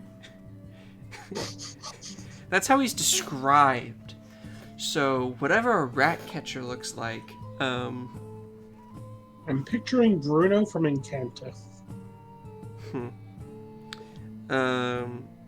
And you'll also see a half-elf, or not a half-elf, a halfling with a scarred face sitting over in a corner, flipping a coin, seeming to have been paying attention to your outburst. And so while y'all are passing time, were there any more plans that you wanted to be hatching, or were you wanting to more wait? I did have one more scheme. Okay. That probably backfire on me. And okay, go ahead. You've kind of got a little bit of a reputation with this crowd at the moment, but tell me what you So I'm said. going to try with a different crowd. I'm going upstairs. Oh, okay. And Keldazi, do you follow? No. I'm gonna Are go you back gonna- to the bar. He's learned his lesson. Going back to the bar? Oh. Okay, alright. Probably good to have someone by the main entrance. And so you, buddy, you go back up to the second floor. As you come up, you'll see the ending of Emma's little game of dice as she rolls her last dice and Tarina starts talking. Finishes up as you make your way past the banister and into the room proper. What do you do? Tarina, you seem like someone who knows their way around the table. It's a Oh, she small certainly table. does. She'll say it's a small table. And how many people have been to your table who currently owe you money? You see the gears working in her head as she's looking you up and down. I usually collect my debts on time. Usually. Why? So is there anyone in this bar who currently owes you a debt?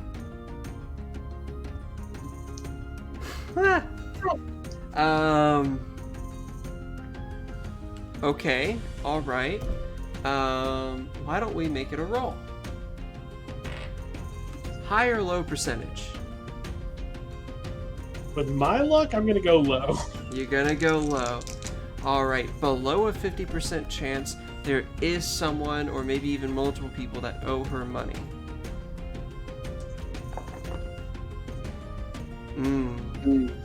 98 on that roll.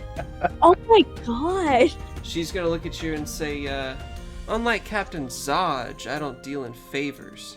I get what I want when I want it right away. Of course. Or in a few hours, according to the deal we have, she'll say, laughing a little. You know, by sheer odds, at least one thing would have to go in my favor. I'm sorry, man. You're just bad dice rolls. But that means when combat starts, maybe that's when you're gonna get lucky. Yeah. Yeah, that's when you'll get all the crits against you, and then you can make a new character. Oh my gosh. And maybe that character will have better luck. Yeah, my plan was basically to try and convince her to wipe any debts to get them to join us, but... In this room, you will notice clearly, though, that there is a, there seems to be a, halfling, here,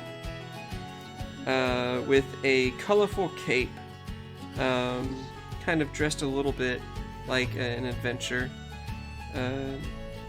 and then here, sitting behind Emma,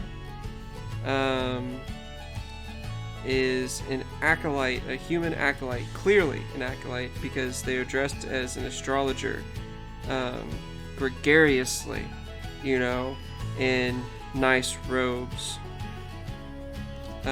with the symbol of the god of divination and fate, kind of tailored into the robe itself.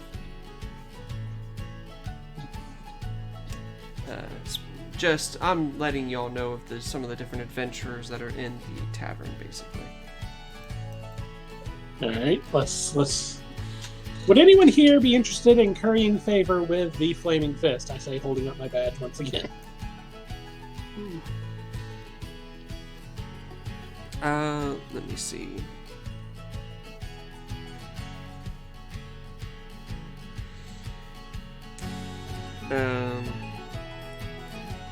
There is... Oh, that's fine.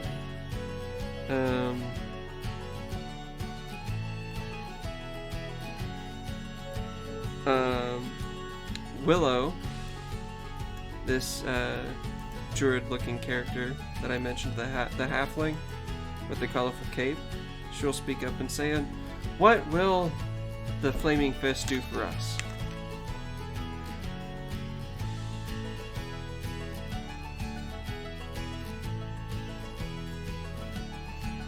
Well, I'm a druid. I don't normally deal in gold.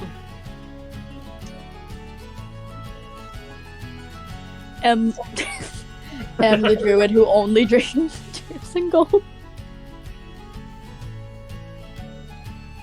I mean, being able to make a request for the Flaming Fist is a powerful tool in and of itself. Would you agree?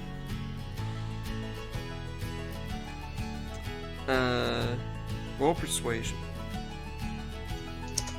That's another thing we're good at, but I'm going to fail. Yeah.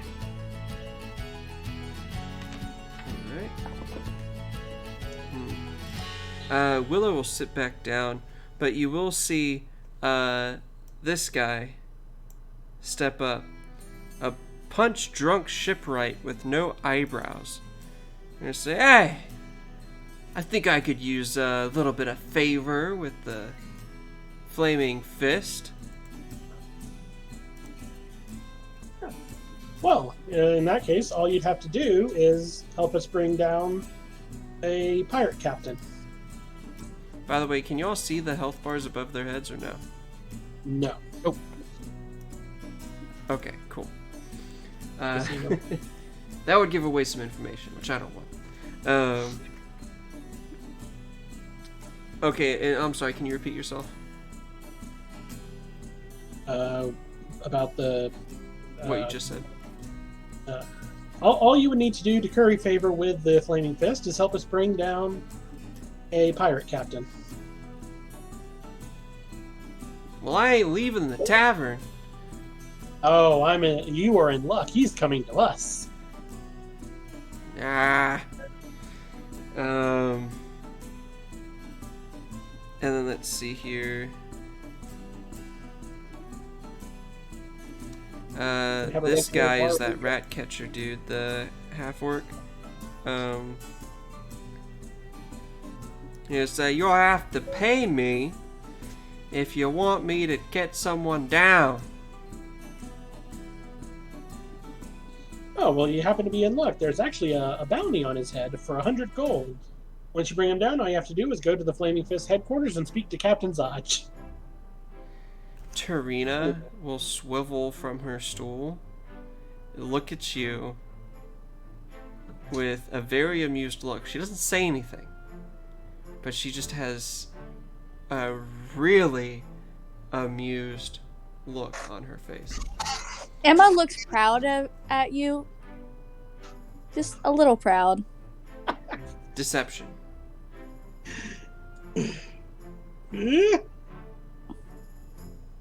Another 13. And I'm giving them a bonus, because you said 100 gold. That's a lot of gold. That's what I said the first time. I know. Alright. These guys are probably... So that's an 18. And they just wave you off. As I might be a little drunk and in my cups, but I'm not swimming in it yet. He'll sit back down. Tarina, let's get another game going. Game time. Alright, and we'll say that after that, you've kind of exhausted the people in the tavern. But Keldazi, as you're sitting there kind of minding your own business, you start hearing people talking. Conversations make their way to your ears. And you'll hear things such as, I'll bet my last copper piece that those so-called refugees are advanced scouts for an army that's going to attack here. Probably from El Terrell itself. They say it's gone, but I don't know that. And a couple other things. You'll hear that the Flaming Fist is decapitated. The captains have already started bickering over who should be in charge with that older Raven Guard gone. And then in response, and with Raven Guard out of the way, who will be next? As Grand Duke. My money's on Thalmora Van Themper. Don't ask me to pronounce that properly, I don't know. Practically born in the sewers she was, and more vicious than a swarm of rats. What was her name? So, Thalamra, Thalmra, AMRA. last name, Van Thamper, VANTHAMPUR. Thank you. Yes. And for you said you've been in this town a little bit. You might know some of the big names. That's one of the big nobles that lives in like the high end of Baldur's Gate. A group of nobles named. Does she have any sort of reputation, like personality-wise or anything? She's a duke. All right. Well, you don't know any of this. You're upstairs. You'll have to get your information from Keldazi if he tells you later on. Oh, okay. Do you want to try and ask about some of these rumors, or are you happy just listening in? Don't, because he said that was what Delamar Van Tamper was what? A duke in the city that looks like she might be, they think, vying for power as the next Grand Duke, which kind of like leads the town or leads the city. Yeah, I'll head on over because you said it was just this group right there, yeah. That I heard? Yeah, it's one of these tables. We'll just say like it's right here. Okay. Yeah, I'll make my way over and say. Sorry, I couldn't help it over here. But you're talking about Thalamar Van Tamper attempting to be next Grand Duke. Yeah, he'll look at you up and down. They're little cutthroat, little dirty. Not that any noble is completely clean. Hell, I don't think anyone's completely clean. I can't tell you when the last time I washed this coat was.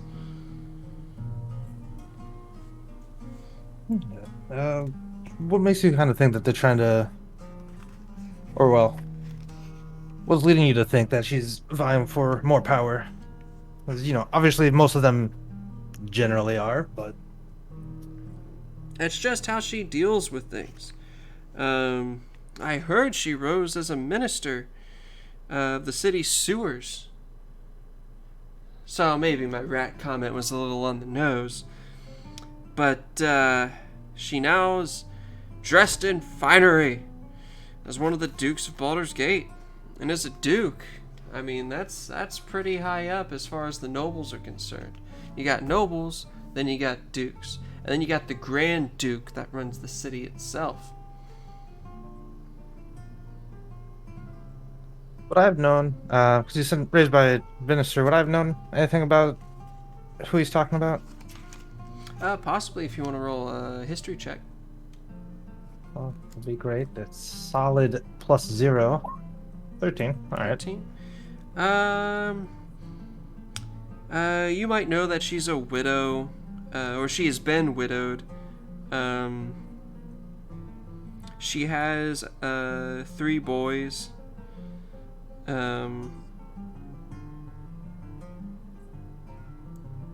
And let's see.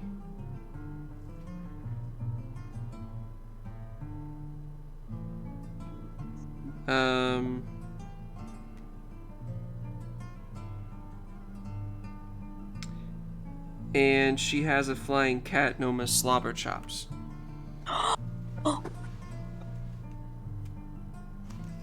And that's, with that roll, that's what you would know. So, some service level stuff, nothing too detailed, and maybe not detailed enough to really get the whole picture with a 13.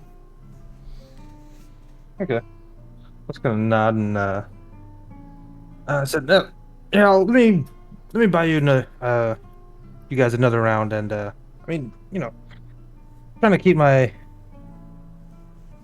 ear out there. Listen to what I can too. A couple other things you guys got. Feel free to tell. Okay. They're just drinking ale. They ain't drinking the wine. So it's just like 3 copper pieces to get the, shittiest ale they got. 3 copper piece. It's 1 copper piece per person, basically. Okay. So just go ahead and mark that down on your character sheet, and you know, their ways, they'll raise a mug to you and continue on with what they're doing. About this time is when you will hear the sound of the spirit raising its voice, singing in Elven,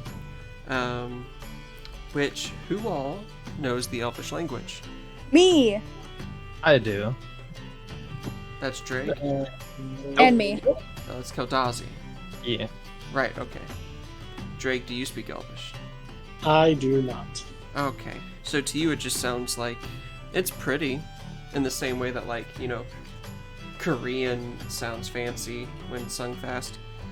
Exactly. But for the two of you, you'll hear, "Oh, sing a song of El Terrell, of water, woods, and hill. The sun dawns on her ruddy cliffs and fields green and still. This land of long abiding joy, home of the strong and brave, renowned by all across the realms and never once a slave. Oh, sing a song of El Terrell when foes are at her door, her fields torn by cloven feet from some infernal shore. Arise, the mighty Hell Riders, take up your swift, keen swords, then charge into the hellish fray and scatter devil hordes. Oh, sing a song of El Terrell, and when the night does fall, sleep safe beneath the companion's light until the dawn does call. We're bound by mortal covenant that only ends with death, and so we'll sing of El Terrell until our final breath." And it's beautiful, you know, not like some guy who can't do a tune. And the patrons all immediately, as the song had started, got quiet, listening intently, a couple of them nodding their head to almost the lullaby tune. And if you give me a perception roll, Keldazi, since you're on the first floor. Oh, 7. You don't notice anything out of the I was- ordinary. I was gonna say when I as soon as it started singing, I would have popped Divine Sense as well. What's that do? It just makes it so that I just get a sense of anything affected by the Hallow spell, or know the location of any celestial, fiend, or undead within 60 feet, as long as it's not behind total cover. Okay, well, she's like invisible, but you will gain the sense of an undead presence floating in the center of the room. Okay. All right. All right. And so we'll say that let's see here. We'll do one more game of Baldur's Bones. Yay! And Drake, did you want to step in on this game? Yeah. The Annie's a gold piece. Okay. Can I up the ante to 2 gold piece? Roll persuasion. Alright. Hold on, let me pull this one. Persuasion. I can do this. I believe in myself. Oh! Nat 1. Oof. Critical fail. You'll see that wall knightly guy at the end of the table be like, he's trying to scam us and you're trying to get our gold. I bet you got some trick with these dice. Tarina will like settle him down a little bit. No, I just played her. She's fine. But she'll look over at you. 1 gold piece. Not all of us is made of money. Which she'll put one down on the table. So you take a seat, Drake. Yes. All right, go ahead and move your character to one of the seats there. And then I need both of you to roll a 3d6 as 6 gold as Rahima will join the table as well. And we both put away 1 gold from our inventory. Yes. And 6 gold makes its way to the center of the table.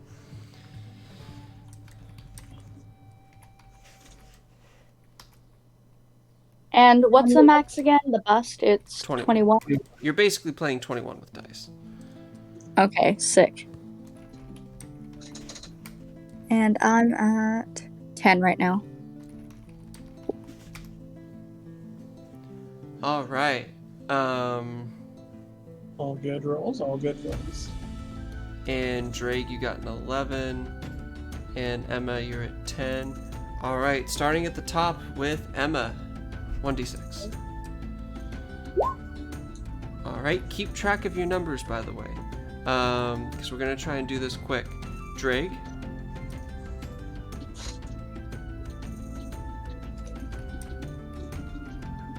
Okay.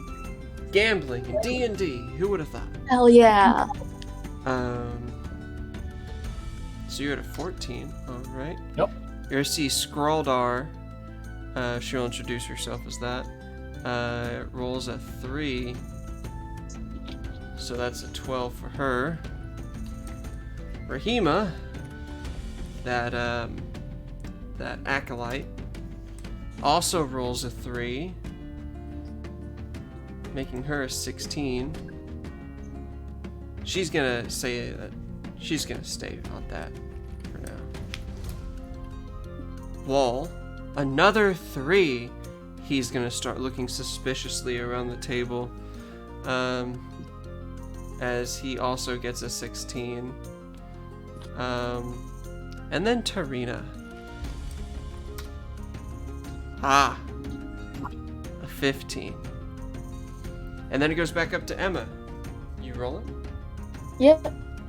Okay. Oh, fucking. Oh, 1. What's that put you at? 14? Yep, 14. Drake. 15. 15, alright.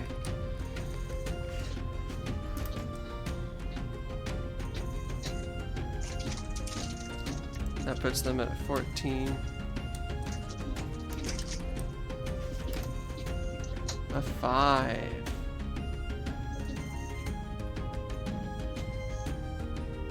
That puts Scrawldar at 21. Oof. Rahima, knowing that she now needs to meet a 21, rolls again. Which was 13. And she busts. Stands up, scoffs at the table and walks away, leaving her gold in the pot. Wall, also looking at the pot, and she'll curse you, Scroldar. Do this to me every time. 13. Got an 18. Saying, and then Tarina, she'll look over at Emma and Drake and say, you make for an exciting table. 4. So she rolled an 11. She has a 19. Oh man. And then it goes back up to the top. All right. What's your new number? 17. 17. Drake. What's your new number? 21! Okay, alright. Oh. So now we have a tie. Scrawldar, of course, stands. Wall having a 14 rolls.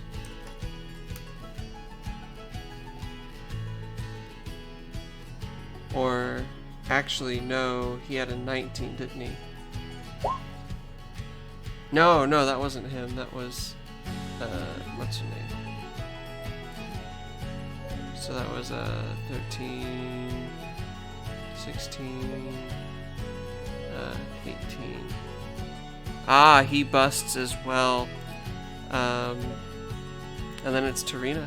And she'll say, well, let's make this a 3-way tie. Ah, and she busts. And so now it's down to just Emma and the 221s. I assume, Drake, you stand. You don't roll. Yeah. Okay. Emma, go ahead. Well, guess I'm betting it all. Alright. 4, so that puts, let's see, 17 plus 4. Isn't that 21? That's... yeah. Alright. Scrowdar, she's like, ah! You're making me work for my gold. Okay. Here's what we do. She'll take 3 of the dice, her initial dice, and she'll put them in the center for, like, flicking each one with a finger at the 2 of you.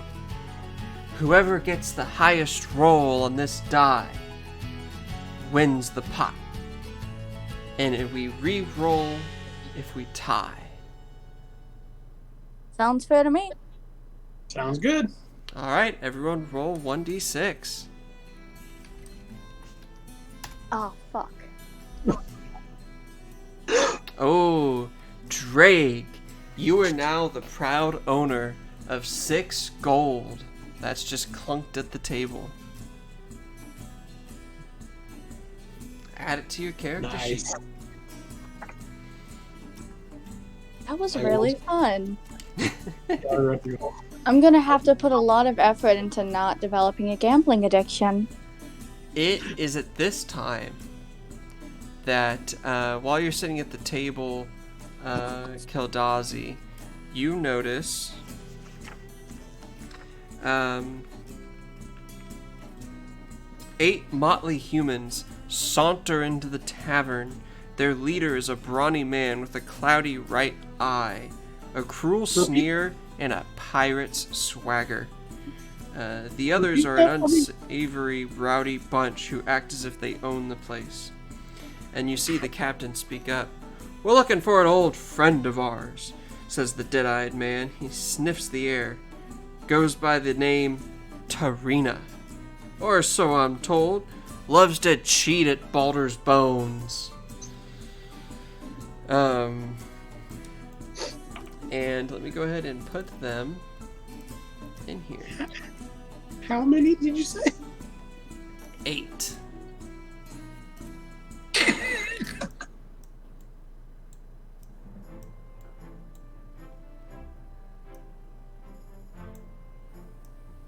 Oh, there's only 3 of us. So it's 7 plus the captain, or is it 8 plus the captain? 7 plus the captain. Oh, yikes. And the captain. Oh, did you guys manage to convince anyone to fight with us? M asks. Not a 1. Oh. M makes like a mental note not to put them in charge of anything. Oh. Your notice is actually only 6 regular bandits, not 7. Alright, and Keldazi, what do you do? Oh, Emma and Drake, roll me perception. Alright. 16. Okay, alright. Where is... There it is. 14. Alright, both of you hear the bandit captain as he yelled up, his voice booming through the stairwell and into the second floor, just loud enough to reach your ears. Though it doesn't look like Tarina and the other patrons have noticed.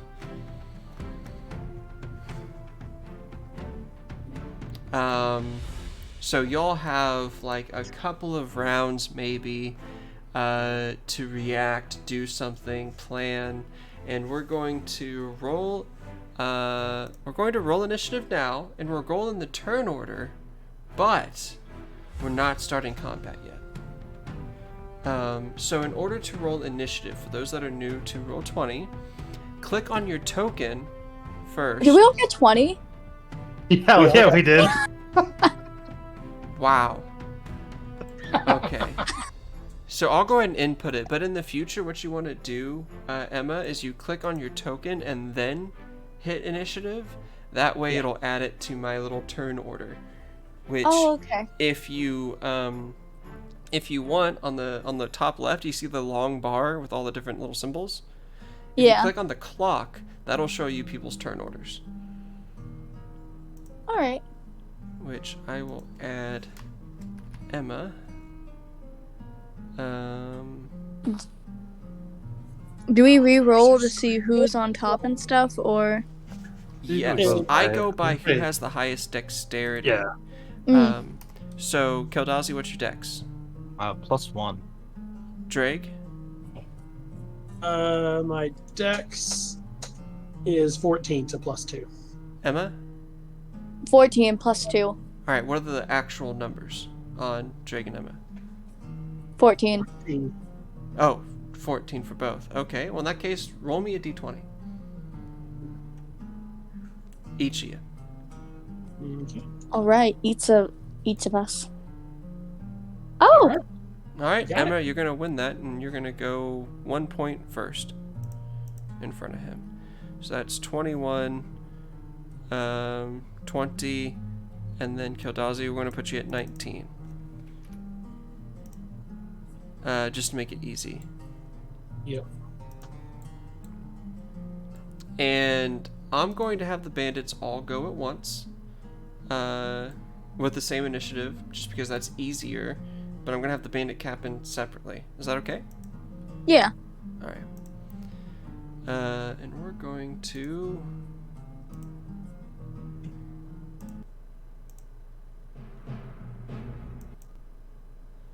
Switch that.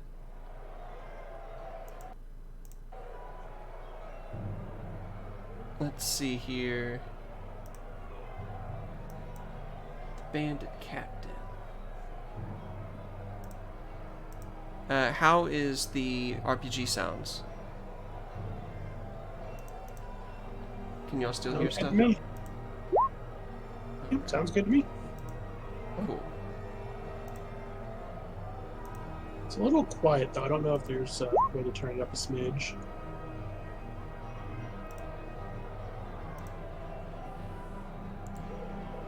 All right. Yeah, I can turn it up.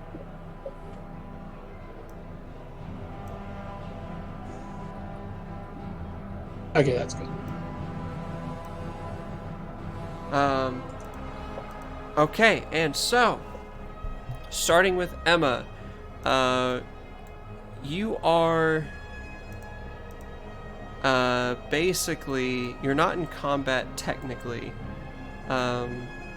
You know that there are bandits downstairs, with the bandit captain, looking for Tarina, and what you can do is, if you try to be subtle or a little sneaky about it, you can get what's called a surprise round. Basically, you ambush them. You act first and spook them, so they don't get to react to what you do.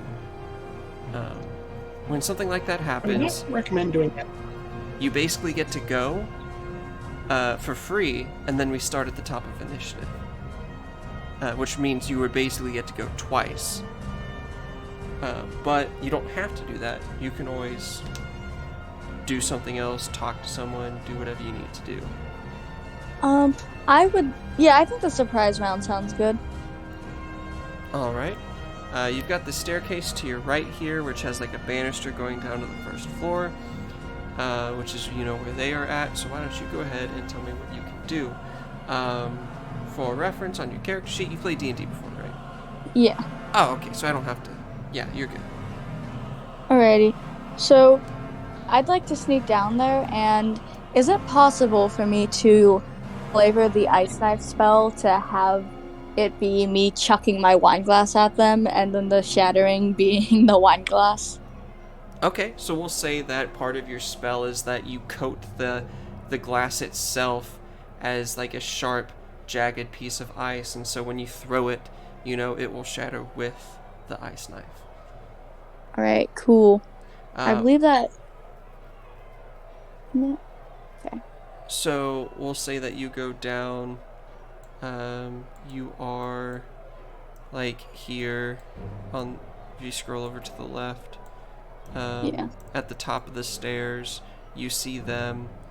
You've made. Oh, so if you look at your main page, there you go. Yikes, that's a 9. Yeah. There's no flat-footed in D&D 5th edition either. But roll me a stealth check first. Okay. And this, or performance, up to you. Performance to be like, I don't know this person, I'm walking down because I'm just a patron. Or stealth if you want to kind of like sneakily go down the stairs a little bit and then cast. I'll do a performance, and that's a 10. Alright, we're gonna make a roll. What is their perception? Wisdom is 0. Okay, not a negative. So they noticed you. But we're still going to give you advantage anyway. We're going to give you advantage on this roll because you're clearly not Tarina. And so they probably wouldn't have considered you as a threat. Which means go ahead and roll your ice knife attack again. Oof. Still not enough. Oh wait, it shatters though. That's like a thing it does, isn't it? If you hit someone, I believe. No. It says hit or miss, the shard then explodes. The target each within 5 feet must succeed on a dexterity saving throw or take 2d6 cold damage. So I'm going to go ahead and and assume... they have to do a dex saving throw. Right. But now the next question is, who are you targeting? I want to say... If you hold down left mouse button, it will ping like that. Alright, so hold on. Let me just visualize it. So I want to say I was targeting... Let me look at the spell. Okay. I was going to say, that'd be your best bet to target him, yeah. Yeah.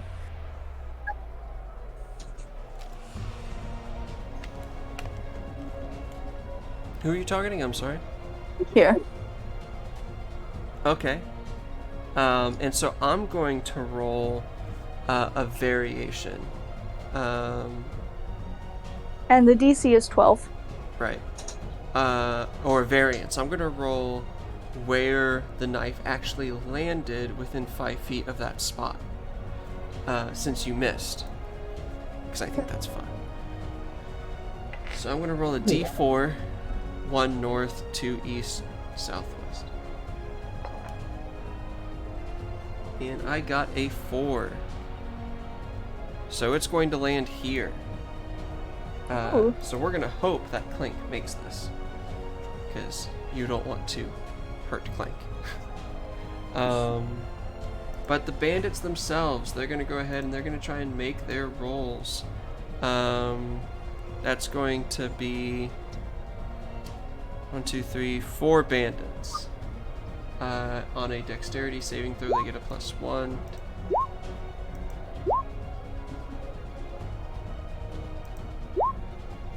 Maybe 5? Yeah, it's 5. Only 1 makes the saving throw, and we're going to say it's that initial guy that you tried to hit. As he kind of like freaks out, and he kind of like backs off and like is able to avoid most of the damage, but the others all failed. But however, we are going to roll for the animated armor real quick. Dexterity. He also we cannot failed. afford to have him fight us. Though let me see, he's actually got anti-magic capability. Oh, never mind. Susceptibility.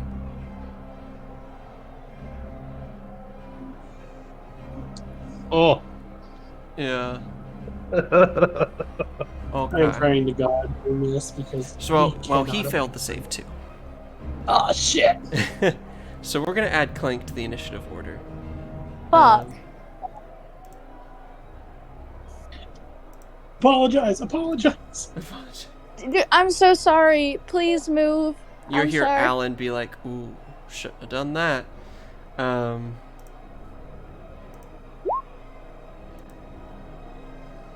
Wow, but he got a 7, so he's going at the bottom of the initiative.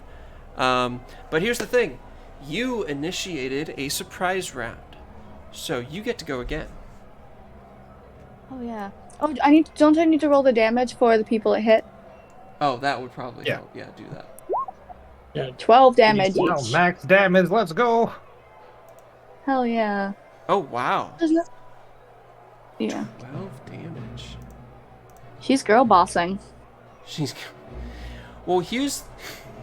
Oh my gosh. So, you calmly walk down the stairs, trying to act as if you're no one important. You see the bandits while holding your glass of Everquist wine, which you haven't finished yet. Holding it up like you would, a normal flute glass. You instantaneously encase it in a large shard of ice that you then fling out into the group of bandits. You miss your initial target, but it still explodes as it hits this bandit here. And we're gonna make it sound like as a bomb of ice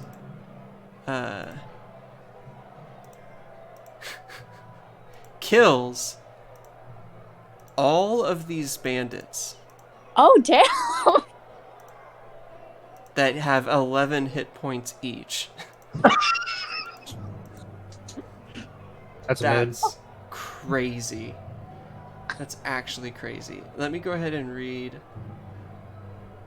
But this guy, since he made his saving throw, takes no damage at all. And now it's the top of initiative. Those 2 bandits left look over at you, and so does the captain, who is sneering in your direction. What do you want to do now? Alright, I'm going to use infestation. So that's a con saving throw.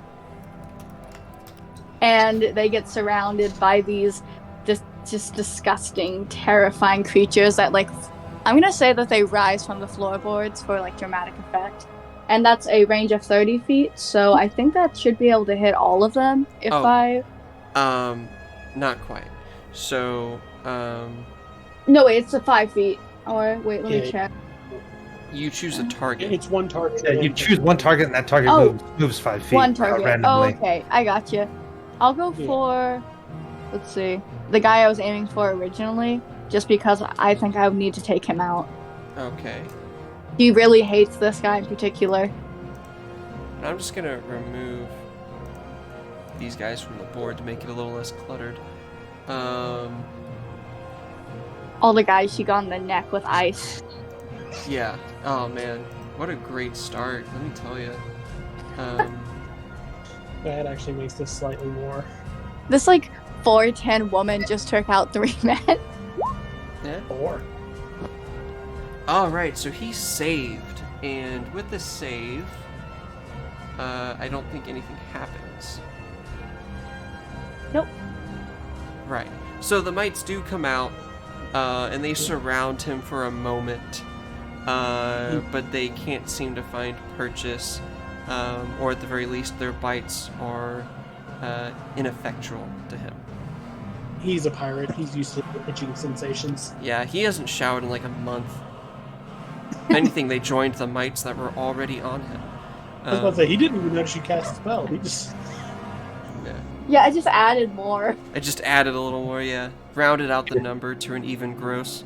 He thought it was just a gust of wind picking up. But Emma, you still have movement speed. What would you like to do?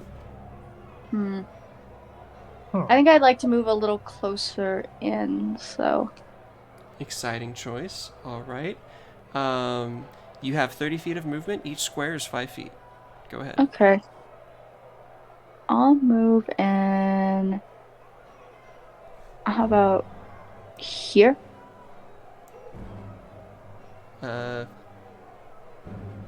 Yeah, you can move there. Using diagonals, yeah.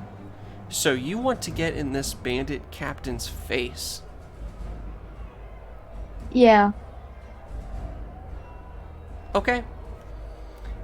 Just remember what I said about how I DM things. And Or, okay, hold on. I still made me nervous. okay. That's better. Drake, you heard as she kind of like briskly walked down the stairs an explosion of ice and the screaming of some bandits. What would you like to do? Let's see.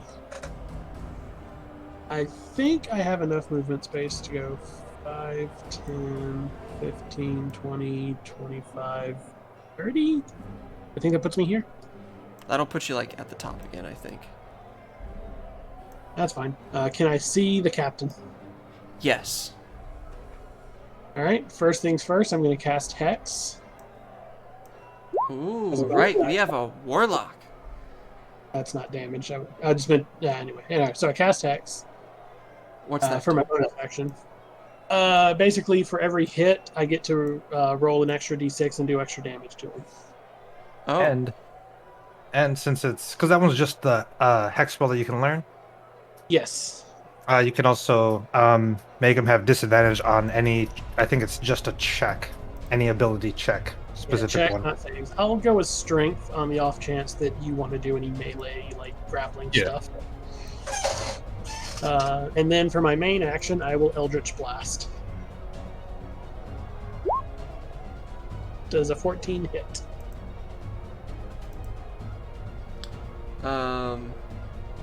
On the captain, let me see. A 14 does not hit. It seems to find purchase against his studded leather, but then slides off ineffectually. Nope, that is my turn. I did the move, the attack, and the bonus action. Did a good old Eldritch Blast, Hmm. staple of the Warlock. Staple. Oh, flavor. Since an Eldritch Blast is so iconic and it's going to be used so often, at least for now, what does your Eldritch Blast, given to you by your patron, look like? They are red and yellow, like in the picture, and they're kind of like swirling, sparkling energy. Like an actual sparkler almost, but like still solid? Yes. Okay. Pretty cool idea in my head. And they do kind of look like they're giving off like a little glitter trail. Glitter trail. Yeah, so it's like a bottle rocket. Yeah. Like Hell yeah! I love it. All right. Just shooting a Roman candle at them. So your bottle rocket missed. What do you want to do next? If there's anything else you have.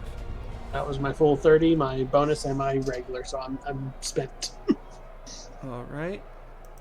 Also, that was my- Alright. Go ahead and because I was just leaning up against the table, or well, I just had my hands like on the table, and was like, well, excuse me, it looks like my targets are here. Then 5, 10, 15, go right about there, and go ahead and just take a swing at this guy with my battle axe. All right. Let me see. 22 to hit. That'll hit. That will hit. Solid 6 damage. All right. So you calmly, push yourself off from the table, probably square up your shoulders a little bit, pull out your battle axe, nice and politely say, "Excuse me," and then, as combat really started for you, you bring it up and you slash it, and it bites into his shoulder, and he tears his gaze away, forcefully, from Emma to you, as you deal 6 damage to him. Let me see. And he just sees a scowl on my face as I just go in. And then that'll be my turn. All right. This guy does not look bloody in any way, shape, or form, just to give you an idea of hit points. Ooh. Hell yeah. Like, he still looks fresh. And that ends your turn. Okay. And so we get the bandit captain. No longer staring at Emma and looking directly at Keldazi the paladin. He is going to make an attack with... He dual wields a scimitar and a dagger. What's your AC? AC is 18.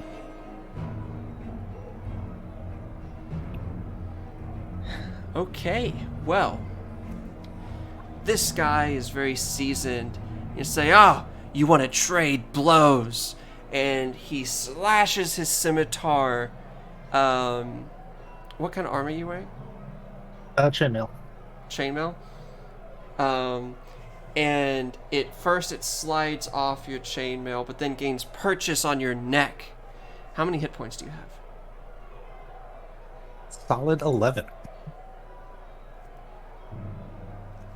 All right. He deals 15 points of damage. Jesus! He got Oh. a crit. And it digs into your neck, causing you to gurgle out, and go to 0 hit points. Not dead, but unconscious and bleeding. Yeah, we're gonna need to cast Cure Wounds on him.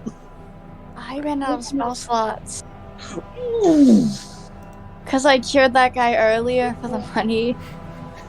For the 3 copper? Yeah. We're gonna put an X on you for now. Well, that was bad. Do we have anyone else who knows healing spells? You know that there's a druid on the 2nd floor. And an true. acolyte up there. They might have healing spells. That's the bandit captain. You go down on the 1 blow, and then he looks over to you, Emma, and Drake, and he says, "Ha! Is this the best Tarina could hire?" And then he walks up and squares off with you, Emma. And then the 2 bandits.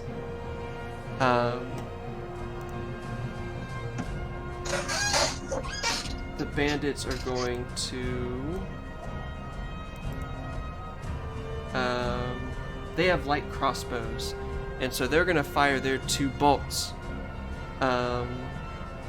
at Drake. Oh no. And so you hear... what's your AC? 13. 13.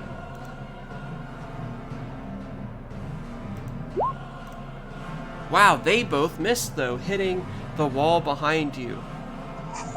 Thank God. But they're going to be cheering on. This guy actually gets on top of the table there. Well, he'll jump up on this table instead. And this guy's going to move up 10, 15, 20 to here. Off flank him, boss, he says. But then we go to Clank. Uh-oh. If an animated armor could look displeased, it would be Clank.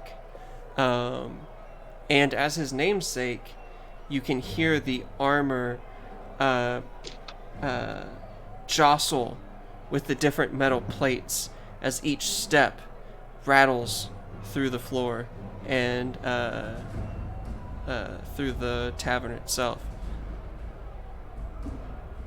He makes his way seemingly towards Emma, but seeing that there's more than one person in this fray, attacks the bandit captain.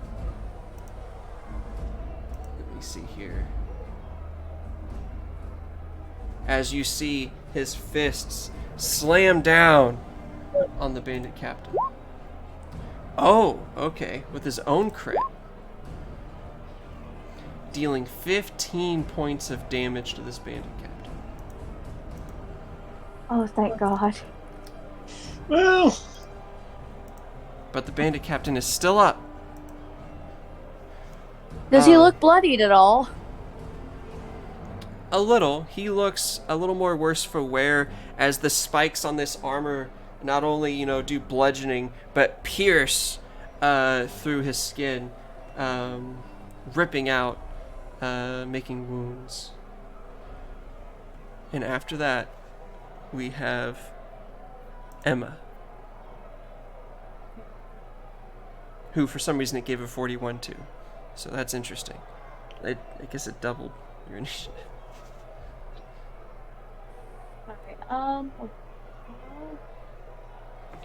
Okay, I'm going to take my...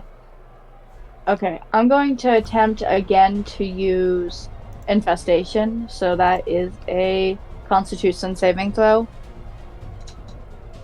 And I'm going to do it on... How many bandits are left again? 2? There's 2 bandits and the bandit captain in front of you. I will let you know, of course, like the disengage is an action? Yeah. Okay, just let you know. Oh, disengage, like get away? If you wanted to get away. Yeah, I'd like to use disengage and try to get up to the second floor. Okay, so you basically want to leave combat, go up to the second floor. 4, 5. Oh, yeah, well, here's get the up thing. There. You can't go through an enemy square, but you can try and climb over the banister here, so that should be fine. Okay, I'll do that then. Climb over this banister. Yeah. And that'll get you to the top of the stairs. Right here?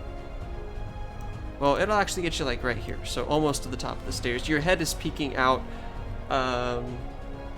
just your head peeking out over the floorboards. You can see the room. You think I could call out? Yeah, you have, 6 seconds of speech. What do you want to say? Okay.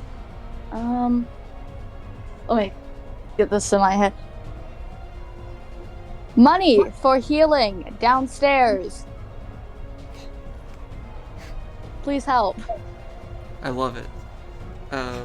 Simple, to the point. You're not trying to, deceive them. Let me see. Who is there?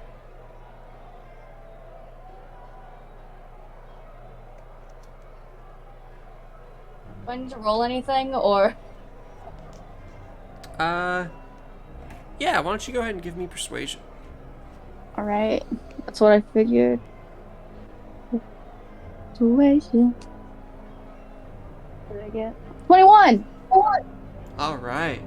You will see the druid Willow Brownbug. She was already kind of up and peering down. She's and she'll nod at you, doesn't say anything besides that. And I'm going to go ahead and add her to the initiative. Fellow druid. Fellow druid. Gonna give her a high five, or try to. High five. Sure, she'll reciprocate your high five. Yay!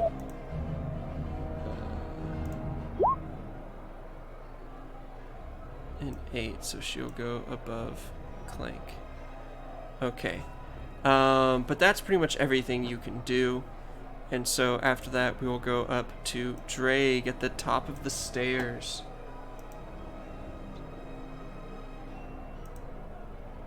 I'm gonna try and give another attempt at blasting away with a Eldritch Blast at the captain. Okay. Oh, that's not good. Your patron is a little lacking right now.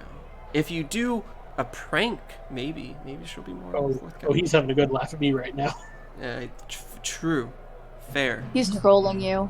You having a giggle, mate? You having a giggle. He's more The Fae are to, now just British. They're just like Cockney British. So, is there anything else you would like to do, though, with your turn? I'm gonna run upstairs. You're gonna run upstairs. Okay. I'll put your token. Remember, moving through allied squares is an additional 5 feet. Yep. So that's And then just put yourself where you want to be. 15, 20, 25, 30. I'll move my 30 feet and I'll yell, "Barricade the stairs! Barricade the stairs! Tarina. It's okay, we have a druid. Barricade the stairs! Barricade the stairs!" Tarina, you will see, will back off to one corner of the room. These 3 people are going to kind of like back away. Like, this isn't their fight, so they're just gonna like stay away from you all. Same with her, Rahima. Can anyone help me move the table, please? They don't. Dude, They don't lift a finger. All right, and then gives you like the most annoyed look. What class is your character? Warlock. Do you make your patron proud by acting this way? oh wow, Actually, yes. actually, He's laughing at me right now. Oh, he's having so much fun. Yeah. all right, Keldazi, give me a death saving throw. Oh. I'm sorry, Kaldazi. Oh, but it's not a 1. Ooh. So- That's good. Wow. Okay. Bandit Captain. You hear a slugfest downstairs, guys. Or a scimitar fest? A fest of... It's a fest. Things are festing. As he attacks for the rest Clank of us. twice and hits them both times as you hear metal on metal.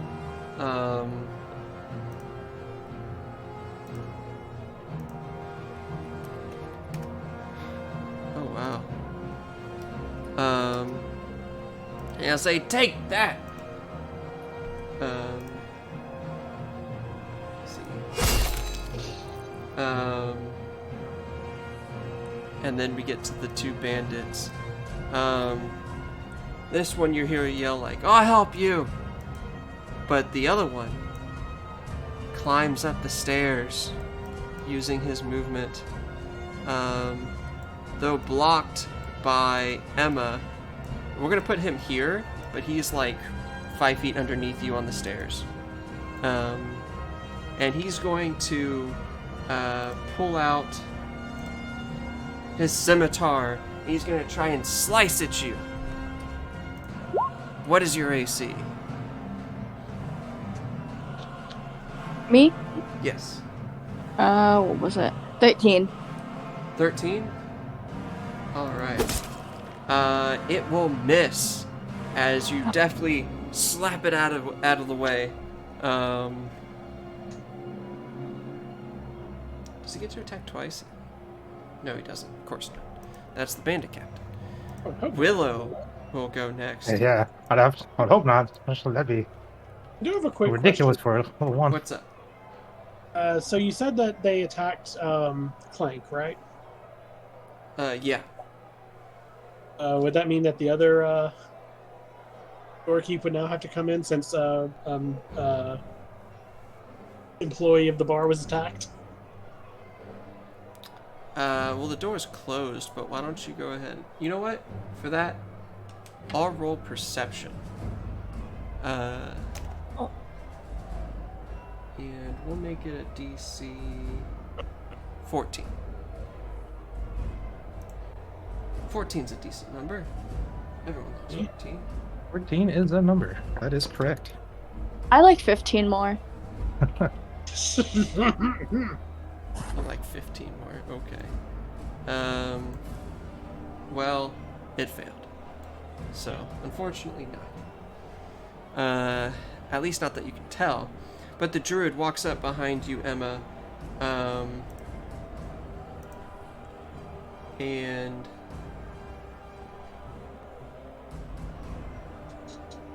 she will cast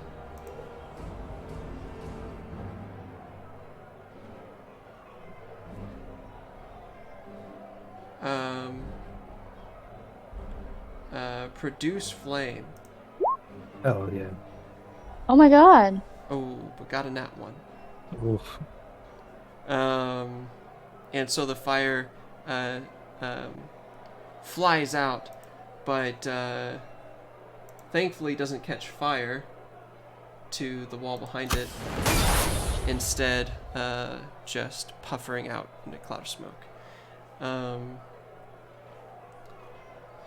Unfortunately, the way is now blocked by this bandit. So we can't get down to our friend who's unconscious? Right, until you take out this bandit. Fucking. Alright. And then, So we need to kill this bandit so we can save our guy. and then Clank, continuing to smash. Come Where's on, Ratchet? animated armor. What you got? One hit.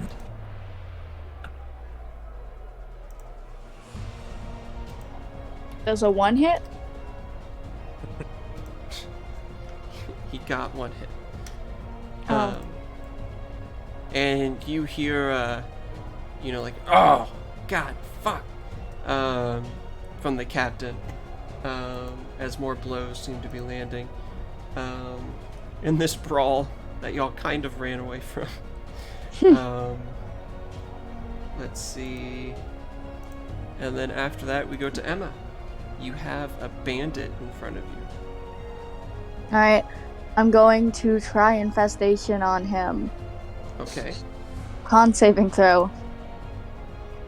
A con saving throw. And this is an important roll, so I'm going to go ahead and roll it as a golden roll. Ooh. And he saved. Fuck. Okay. You also have a stick in your hand. Oh yeah. Drake, your turn. Right. I'm assuming I can see him past the others. Yeah, you'd have to like come up here a little bit, but yeah, you can see him. There's a So- crucial flaw with my character that she has -1 on her attacks because of her low strength. Oh, she does. Oh no. I should have given her like a bow. That's funny. Well, you didn't get that option, unfortunately. It was on there. Oh, was it? Oh, okay. Yeah. That would have been good.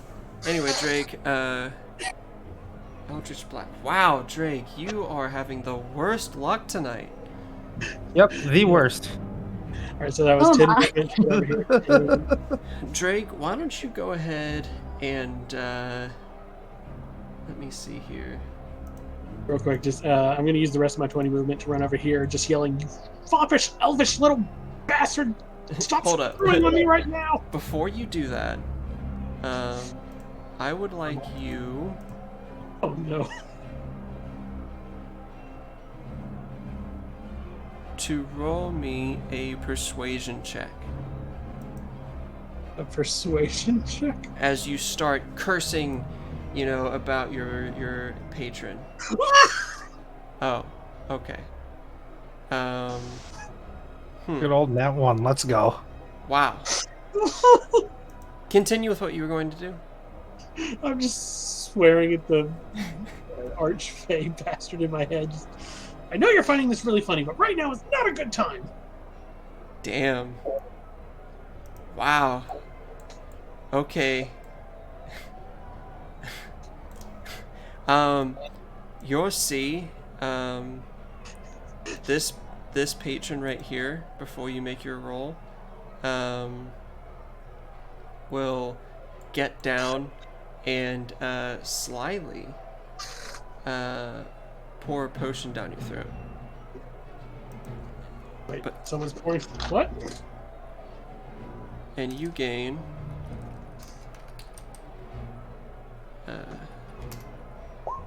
7 hit points as a healing potion restores part of your life. Let's go. I'm not that mean to just straight up kill you right now. Because if you rolled a 1, you would just die. And at this rate, it feels like it was more than a 5% chance. We have such bad odds right now. Like, we keep rolling so shit. You started so well, too. Well, if I knew, it also Yeah, like, Em was we had kind of such a got good screwed. start. I was gonna say we also got screwed out of like one person too, Yeah. which was Or a cleric, which would have helped. Oh, it would have helped immensely. Yep.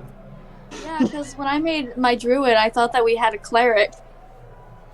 Right, right. Okay, so, Keldazi, you are laying prone on the floor, but your wounds have healed to a degree. You have 7 hit points. You see Clank in front of you, a bandit, the bandit captain, fighting it out. What do you want to do? I'm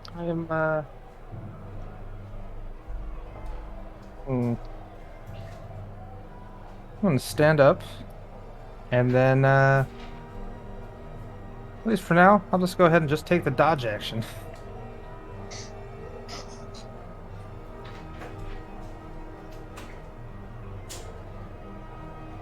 And then that'll be my turn.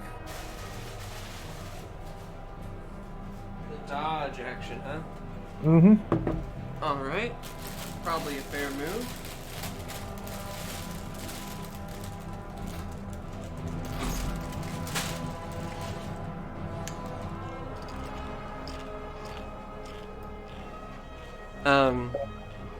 Have yet to pass a persuasion check or land an attack. Well, I was gonna see if you, like, your patron was hearing you curse and maybe you started to do something, but heard you curse and was like, fuck you. You cursed and you're like, yeah, fuck you too, bud. Oh, my patron's an archfey. He's laughing his ass off at this right now. He's probably getting, I was like, gonna his say, friends to watch, too. I was gonna say, it would have been pretty great with that nat 1 to just be like, you just tripped on some bullshit. Just because he's like, you know what? You I like your actually spunk. lose your Get fucked. warlock patron, you become a commoner. No. Your sugar daddy was like, you know what? I'm cutting you off. Dexter, you don't have... You just got struck by lightning.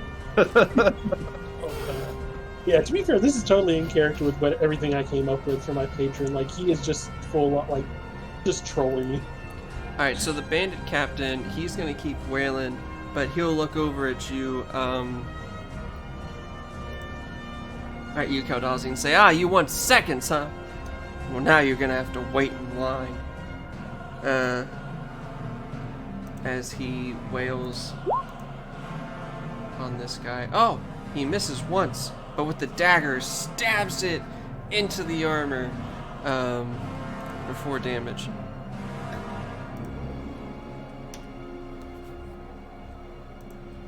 As you see, this armor is broken apart in pieces, but still standing, still working on keeping things in order. And then the 2 bandits. This one's actually going to step over and he's going to be like, I'll take care of you myself.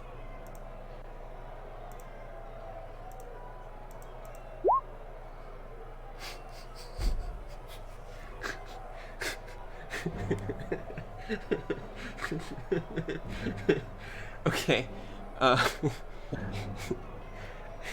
You got 8 hit points back, right? 7? 7. Did he roll with disadvantage though? Or to be a disadvantage. Oh, did you not stand up? No, I took the dodge action. Oh, thank God. So it's not a crit. Imagine he rolls 2 crits in a row. On me. You're all super unlucky for different reasons. The only person that's having any luck is like Emma, kind of. I had luck once, and now my attacks aren't hitting because I fucked her up. Okay, so in that case, he actually misses you. Oh yeah. As you're able to actually like parry the blade with your shield. And then we go to Willow, brown bug, who's like, get out of my way, pirate! You will not stop me from my goal, and she will after talking all that game. How does this work?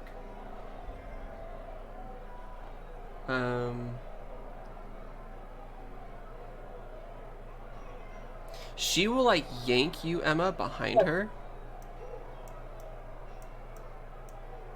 Do you resist? No. And then she's gonna cast Thunder Wave.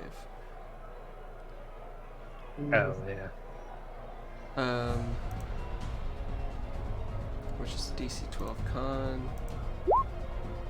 He failed. Fuck yeah. Which means,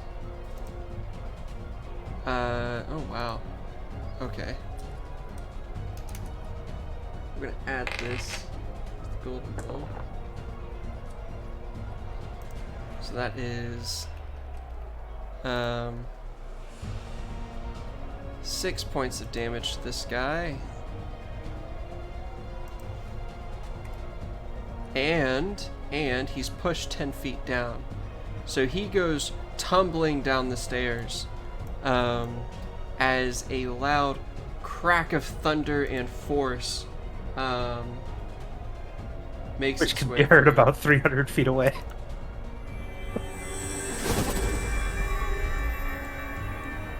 Oh wait, not her, she's not. And then she's gonna continue moving.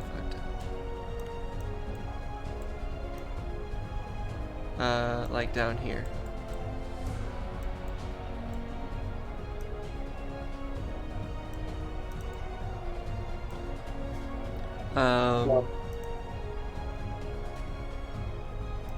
Alright, and then Clank.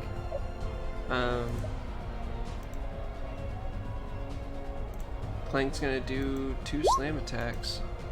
Hit once, alright. Man, thank God for Clank.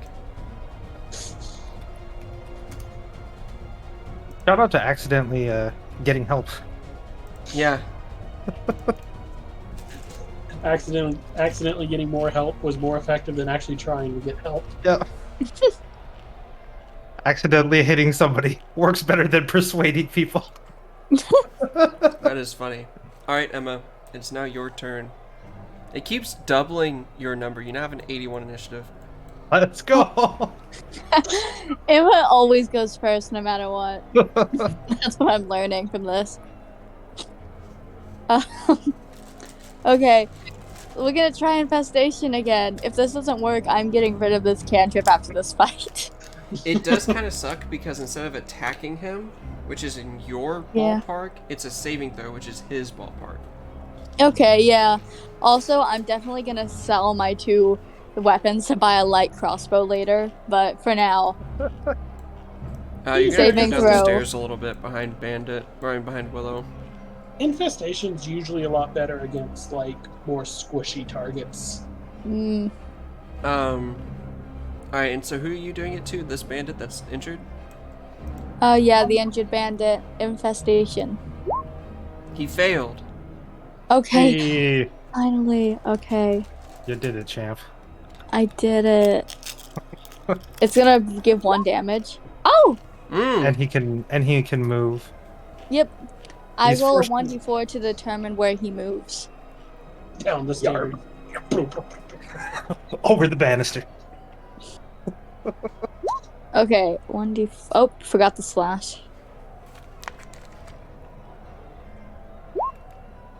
4. So he moves 5 feet west. Alright, you're seeing this time a dark haze of various mosquitoes from the docks fly through the window and start attacking this man, and he freaks out. as it's a literal haze of mosquitoes and bugs, and he dashes over as the bugs bite him, and you can see the poison from these infected insects wreaking havoc on his face as he seems to be drained of life. He knocks into this commoner here, who just kind of throws him to the ground, and you'll see as the bugs disperse, a dead bandit. M kind of claps, Kind of claps. like the polite little clap you do at plays. Yeah, Golf a little clap. golf clap. That's Yeah, funny. like that really light clap that barely makes any noise. Yep. Yeah, the golf clap though. All right. Well, good on you. Drake. All right, 5, 10, 15, 20, 25, 30. Oh. I don't think I can get downstairs. Can I see them from the bottom of the stairs, the top of the stairs?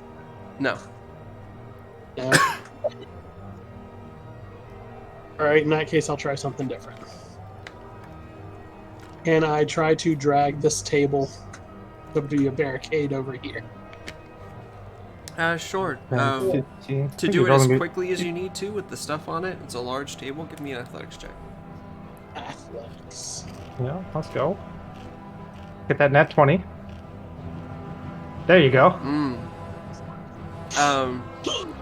You accidentally just knock it over and make it even harder to push, and so no. Okay, knocking it over works.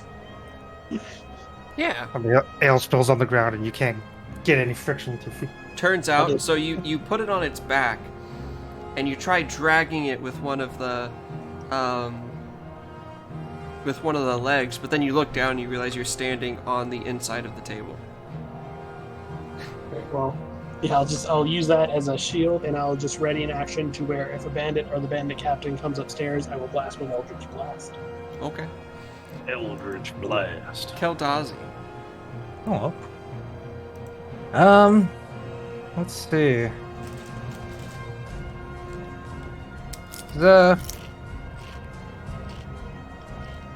I'm just gonna go ahead and give this this bandit right here. Okay. I can see if I can give him a good old chop. That is an 8, so nope. Ooh.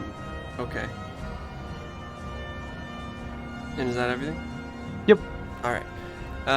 Bandit captain next.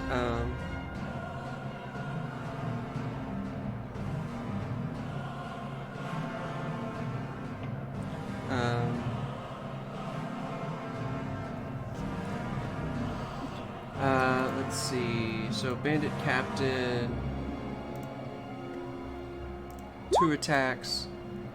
He misses both times as the armor actually protects itself from the bandit captain.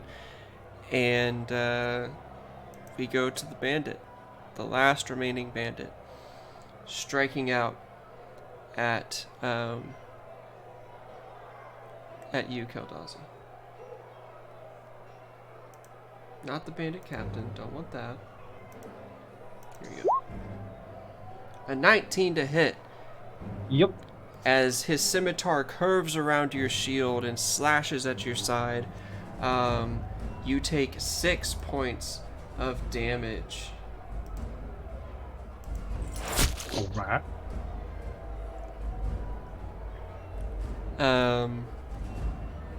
And then Willow, she'll come up around, taking a long path around the bandit captain, and she'll cast Cure Wounds on you. Yeah. It's 1d8, right? As you gain 4 hit points back. Isn't it 1d8 plus spell mod? I think you're right. What is her spell mod? Wisdom plus 2. Okay, so 6 total. Hell yeah. Back up to 7. And then Clank, as he slams down at his opponent.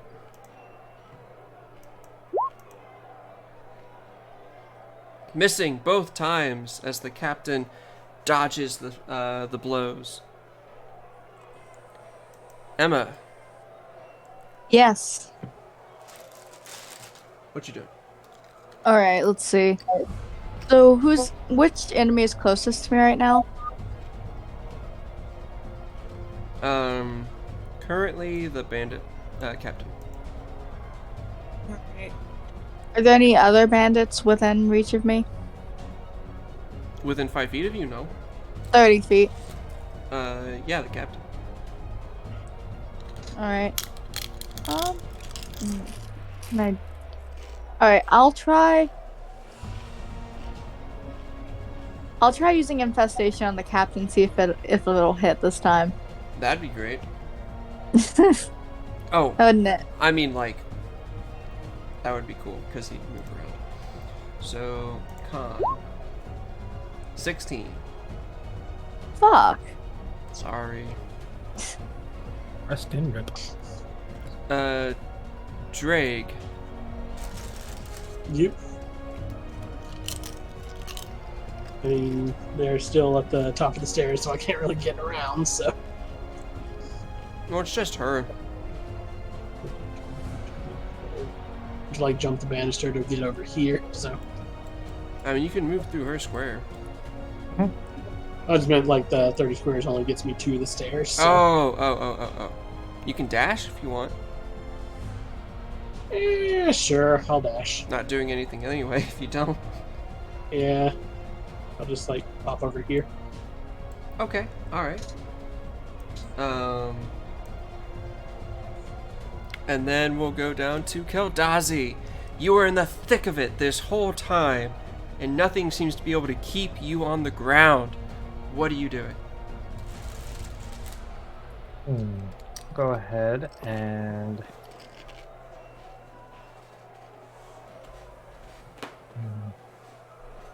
I don't know if he is...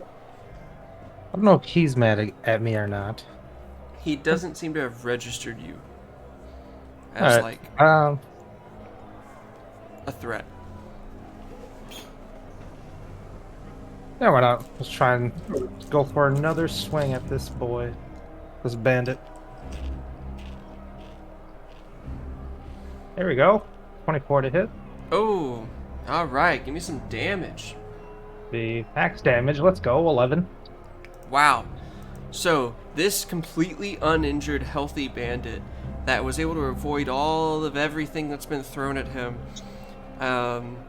you, with the light of your god at your back, are able to raise your fist high and bring it with the axe down just right into his shoulder. And at first there's a little bit of a give, and then it plunges deeper into his chest, and you kill him. Using your boot, I imagine, kick him off to free your axe from his body. Yep. As you have killed the last bandit. Alright. Then with that, let's see. So all that remains is the Bandit King now, right? Mm-hmm. I'll go ahead and move right over there then, and that'll be my turn. But being fair, is still under the effects of Hex. It was at 101 now. How high can it go? That's one hell of a initiative roll. The bandit captain, seeing that his entire crew has been decimated,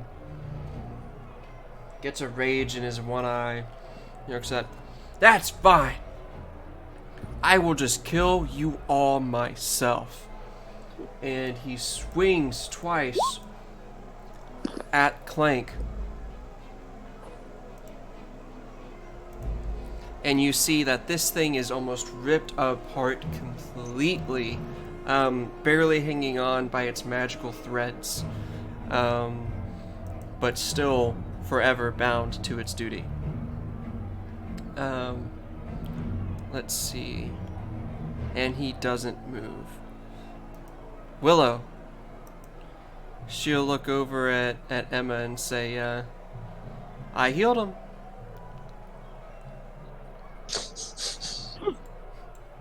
Oh, good. How much gold do you require? It's extra if you want me to kill this guy. How much extra? She'll look over at the bandit captain. You can see she's pondering it for a half a second. 5 gold. 5 gold if you kill him? And 5 gold for the healing. I can swing that. Only if you land the killing blow. Yeah, only if you... How about 5 if you land the killing blow and 3 if you help? Done. Alright. And she will... First, she's Hold going her. to cast Bark Skin on herself.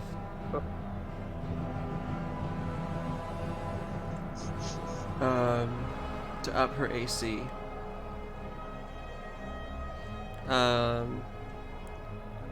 And considering that is a action,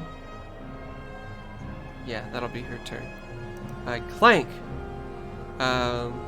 who for a small longing moment looks over to Alan, the half-elf, and then back to the bandit captain, brings its fists back up and slams down again.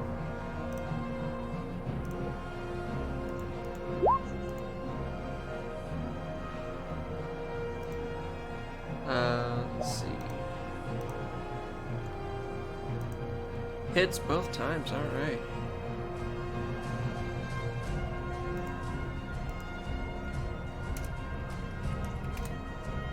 As the bandit captain, it's his turn to look worse for wear. He looks severely injured, but still has that rage that he can't seem to shake off.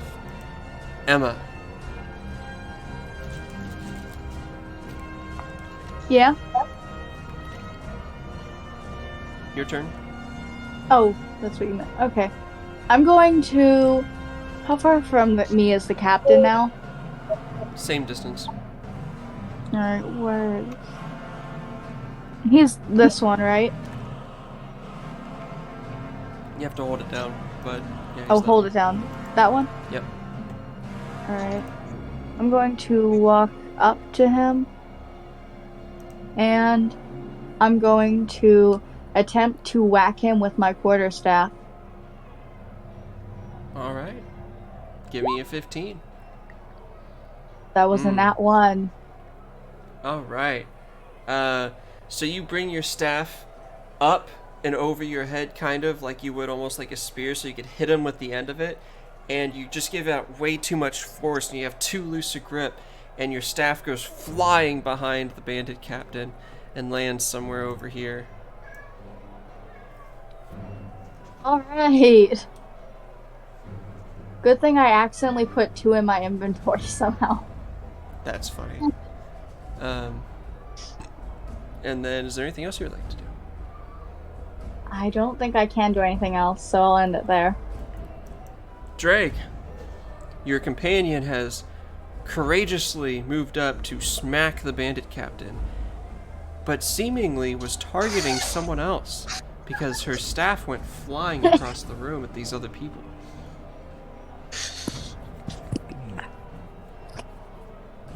All right, here, ya flopper shelf. I swear to me mum, if you don't let me hit this thing, I am going to lose my mind. Hey! 15 is exactly what you need to hit the bandit captain. Roll me some damage for the first time.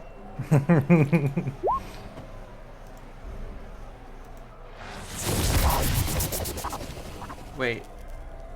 You have to hit the name in the chat.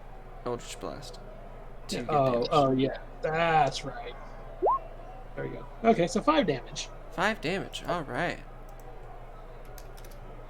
As your bolt of yellow and orange energy with sparklers behind it smack into the back of this bandit captain's head, and you can see it lingering there for a moment before disappearing, hurting him greatly. I haven't played on Roll20 in a while. I forgot that's how that worked. Keldazi, there's only one left. I shall. Oh, this person would have ran over here. I shall go ahead and, just as an action, I'll just use lay on hands on myself, and then that'll be it. All right, fair. Go ahead, give me the roll, and then we'll go back to the bandit captain. Oh no, I just used 4 of the health pool. Oh, right. Sorry, I forgot. All right, so what's the symbol of your god again? Like, what's he all about?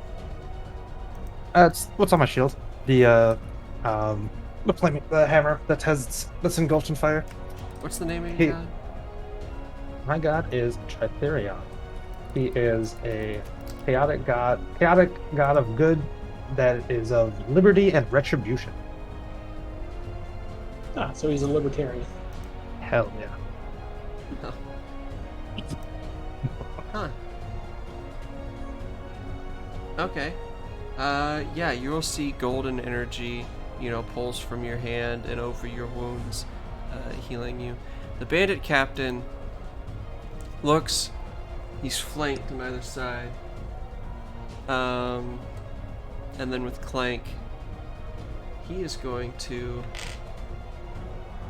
roll the d4 and reroll ones. I just threw my d4 on the ground. There we go.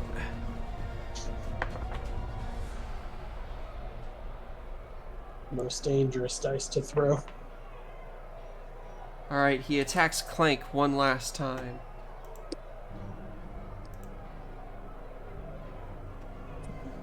Hey, Ryu. Welcome on it. Let's see. So, Bandit Captain. He's actually going to split his attack, too.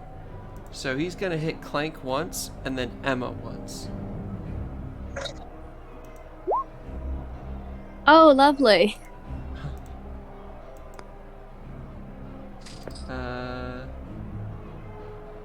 But he misses on the armor.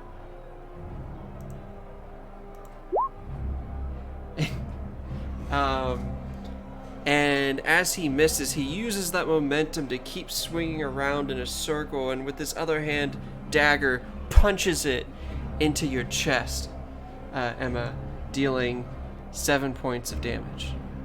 Oh! Okay. How many hit points do you have? I have 3 now.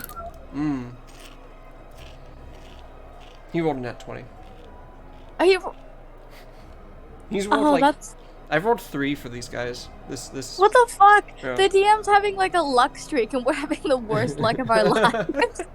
I wasn't expecting y'all to roll so many, like, less than 10s and 1s. Okay? I can't account for that. This is like so awful. Alright, Willow. The druid NPC, her turn next.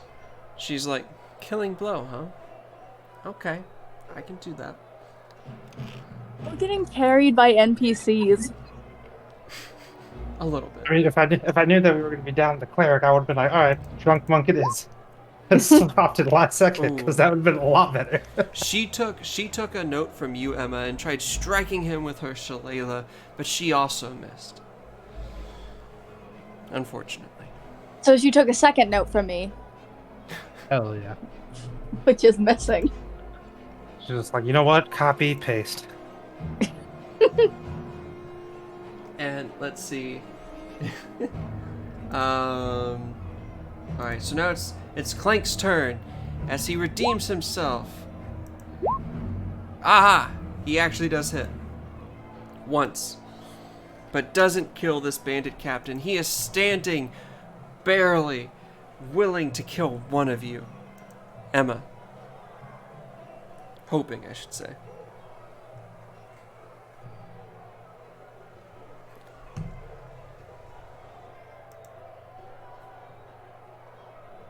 Emma, Please. Yes. you good? Yeah, I'm good. Okay. What do we do? Punch him in the head. Please don't kill me. It's your turn. Oh, it's my turn. Oh, Yeah, okay. I anytime thought I I was just being like say your attacked. name, I'm generally just being like, your go. So you're up All you're right. up to 140, right? Okay, I'm gonna take. So Emma, like, after her first quarterstaff went flying, she just pulls out a second one because she has two for some reason, and that's a 10 to hit. Let's go. A 10 will miss. At least it's not a nat one. At least it's not a nat 1. That's At least I okay, still you're have this trying. one. It's the hat. You know, it's got a really big brim. Yeah, Kinda, like, hides, obscures your vision a little. her hat is like massive compared to her head, and it like low key covers her vision. Exactly. Drake. So I was just looking at my previous rolls, and it looks like my Eldritch Blast with his AC literally has a 50-50 chance to hit. I Oh. fired several at him and missed, so I should be due for a couple more hits. Oh, we'll find out. Hey! You hear whispering in your ear a Sylvan, translated into common from your patron. There's like, you've been quite amusing. Here, accept this gift from me.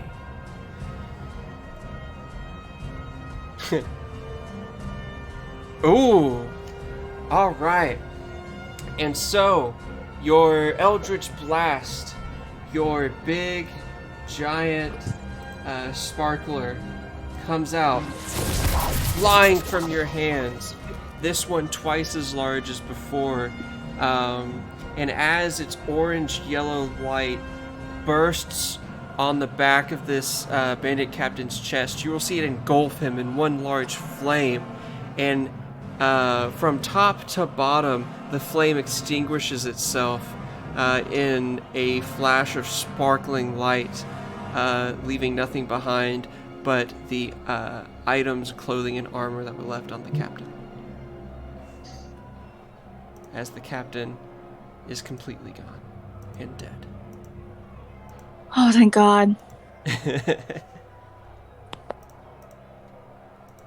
All right, and combat is over as you will see Alan put his hand to a necklace, a magical necklace, and command Clank to step down. It's over. Oh, thank God. I thought we were actually going to have to fight him. Wait, so who got the killing blow again? Drake. Great. All right. And Alan will shake his head. Well, at least it's over. Like you were saying, he was going to come in here and kill someone anyway, so guess it couldn't have been helped. Yeah, someone had to die today. Clank will walk over to Alan and fall to the floor. But we are now out of combat. What's going on? What are we doing? So I'm giving the druid the gold first off, 8 gold. She 5 will plus thank 3. you kindly. And I will thank her. As combat's over and everything's doing, Kildalzi's pretty much just gonna march upstairs. Okay. Yeah, I'm gonna yeah. follow him. I want to get our information now. We've definitely earned it. Alright, go ahead and move your tokens over to the right. You see Tarina. She's like half in, half out of this door. Like she's ready to dip out if she needs to, but was waiting to see like who won. Yeah. Tarina, I have amazing news for you. I'm gonna push past and say, all right, information. I was trying to have like a friendship with her and just no. She'll, when she sees that it's you two that come up the stairs, you'll see a relieved look bit of ease go on her face. She shuts the door, stands up straight, composes herself for a second. Right. You were needing information on the Dead Three's servants. They're minions. Fucking murderers. Let me see. So, she'll say, straightening some of her clothes, she'll come over here and she'll sit down on the couch directly in front of you, lounging, putting an arm over the chair. Several blocks northwest of here is a public bathhouse with a walled garden and frolicking nymphs carved into its front gates. Followers of the Dead Three have been seen coming and going from the bathhouse, and I'm told there's a secret door inside that leads to a dungeon. That is where your killers are hiding. Wait, so there's a dungeon where? At the public bathhouse. Was the Alright. rumor that the public bathhouse has a secret door that leads to a dungeon. But Alright. Got that in my mind, notes. I think I can still salvage this night and make myself some gold. So if you will all be off, I will continue my business. And thank you. You have saved me a lot of trouble. You are welcome. And if you ever want to play that game again, I am down. So. She really did get addicted. She'll not. Alright. So, now that this, Oh wait, I need to give her rings back. Oh, yeah. Yeah, she'll expect those rings back. Yeah, I'm a lady of my word. Okay, alright. She thanks you. I had completely forgotten about these. Thankfully, y'all aren't thieves or rogues. Y'all really aren't fit for this town, but I'm glad you're in it. And then, yeah, y'all are able to leave or grab a drink. Do y'all stay here? Do you want to go check it out? It's probably late into the evening right now. This bathhouse would probably be closed at the moment. Well, Yeah, while they were upstairs, I wanted to loot the Bandit King's body. Right. Oh yeah. If there's any crossbows, please let me know. I need one. You need one? have those. So, the treasure section, one of my favorite sections, tucked in Deadeye's vest, which, by the way, as y'all are looting, she'll end up coming down and she'll be like, "Oh, Deadeye, he must have taken over the ship. I guess that means that Morosco is no longer alive. Pity." More than 3 of them, by the way. Oh, well, maybe he hired some help. Anyway, so you will find 32 gold pieces and 15 silver pieces in a pouch in Deadeye's vest. Oh, you say how much? 32 gold, 15 silver. Did we see him finding this? I mean, I doubt he's gonna steal it, but depends on who's where. Drake, you were looting this while they were upstairs, right? Yes. Okay, so no, y'all didn't see it. And Ryu, yeah, enjoy. You don't need to know much about D&D to hear about it. It's great to listen. And let me see here. This doesn't split 3 ways easy.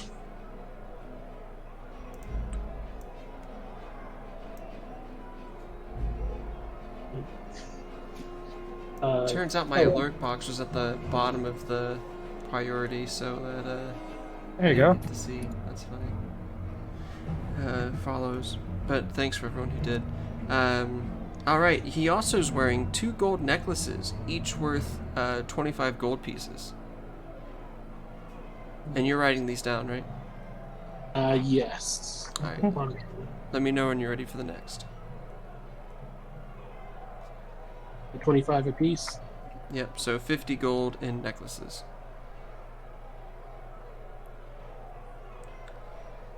Okay. And then, He's got a blackened gold ring with a white pearl. 125 gold pieces worth. Back and gold. Is that 125? Yes. This guy had a lot of gold on him. He's just wearing around.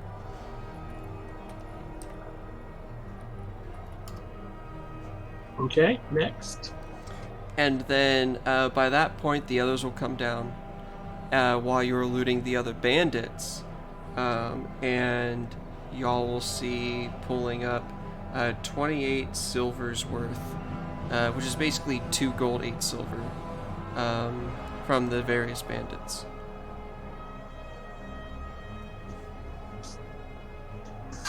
Now, as far as weaponry and stuff, the bandit captain had a scimitar and a dagger.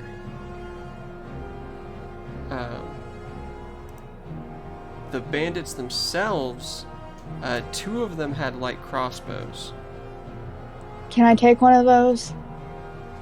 Yeah, if you're proficient. I am.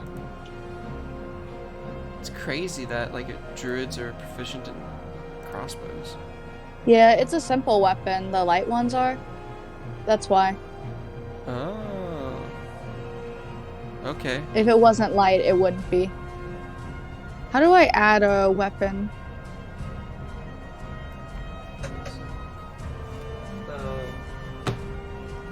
Like a functional one, I mean.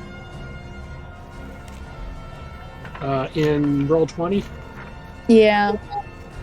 if you go to where the eye is and just type in light crossbow. The eye? So Where's you're the eye? not proficient in simple weapons. As a druid, you're proficient in clubs, daggers, darts, javelins, maces, quarterstaffs, scimitars, sickles, slings, and spears. Wait, I'm pretty sure they... Are they not? I thought they were. Nope, because they're not like martial fighters. They're people raised in nature. So you can't really... I mean, you could try and use it, but you're not going to be doing very well. You're good. Yeah. Huh. Okay. But you can always sell it. Yeah, I guess I'll do that then.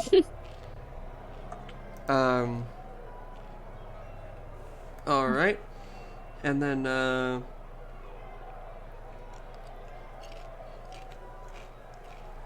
there you go.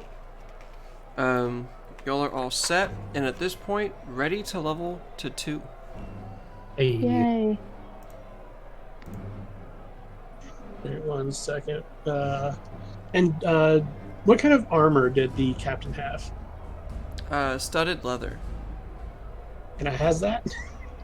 Yeah. It's a little messed up, but yeah, you can. I'm gonna take that. Alright, just doing some maths here.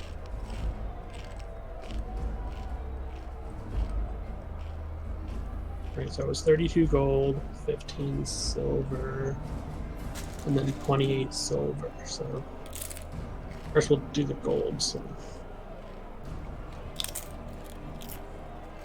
Oh, never mind. We're good. And so, are you splitting the gold 3 ways? yes, as evenly as I can. That'd be 2 of us could get 12 and 1 gets 11, I think. Right. Well, since I had to pay the person to help us, I think I should be one of the people who gets 12. Yeah, I have no problem taking 11.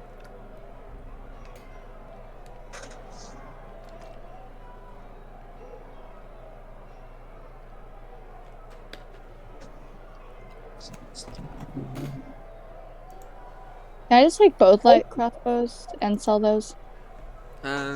You won't be able to sell them tonight because it. But pretty some much other everything's time? closed. But yeah, mark them down on your inventory. By the way, mark down you only have 1 quarterstaff. You don't have 2 quarterstaffs. Oh. Because there's been no way that you can actually get 2 quarterstaffs. Why is it on there twice then? I don't know. Because you have a sickle and a staff from your equipment.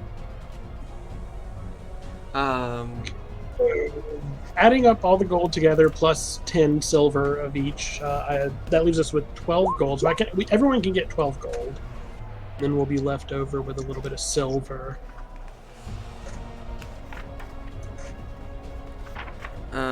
Well, 3 silvers. Okay, everyone adds 12 gold and 1 silver.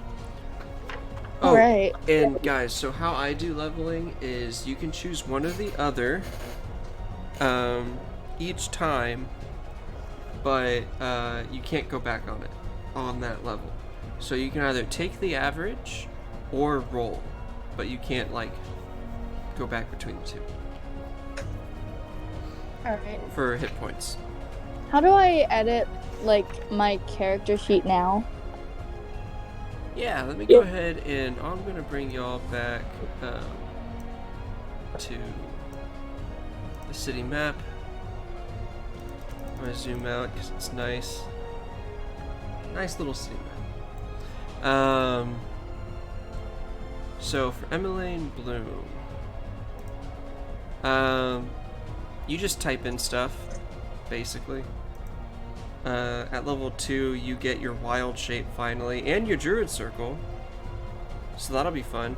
But before we get into leveling, I'm gonna go ahead and call the stream here on this side of things, because now we're just gonna get into some of the mechanics, some of the leveling, you know. And I actually got a turnout that was pretty decent. Sorry for the people coming in at the end of it all. But we're 3 hours 40 minutes in. It's 9:40. It's perfect. And we're gonna do this every Friday, as we go through the module for what's this called? Descent into Avernus. So yeah, hopefully you guys will be able to catch us on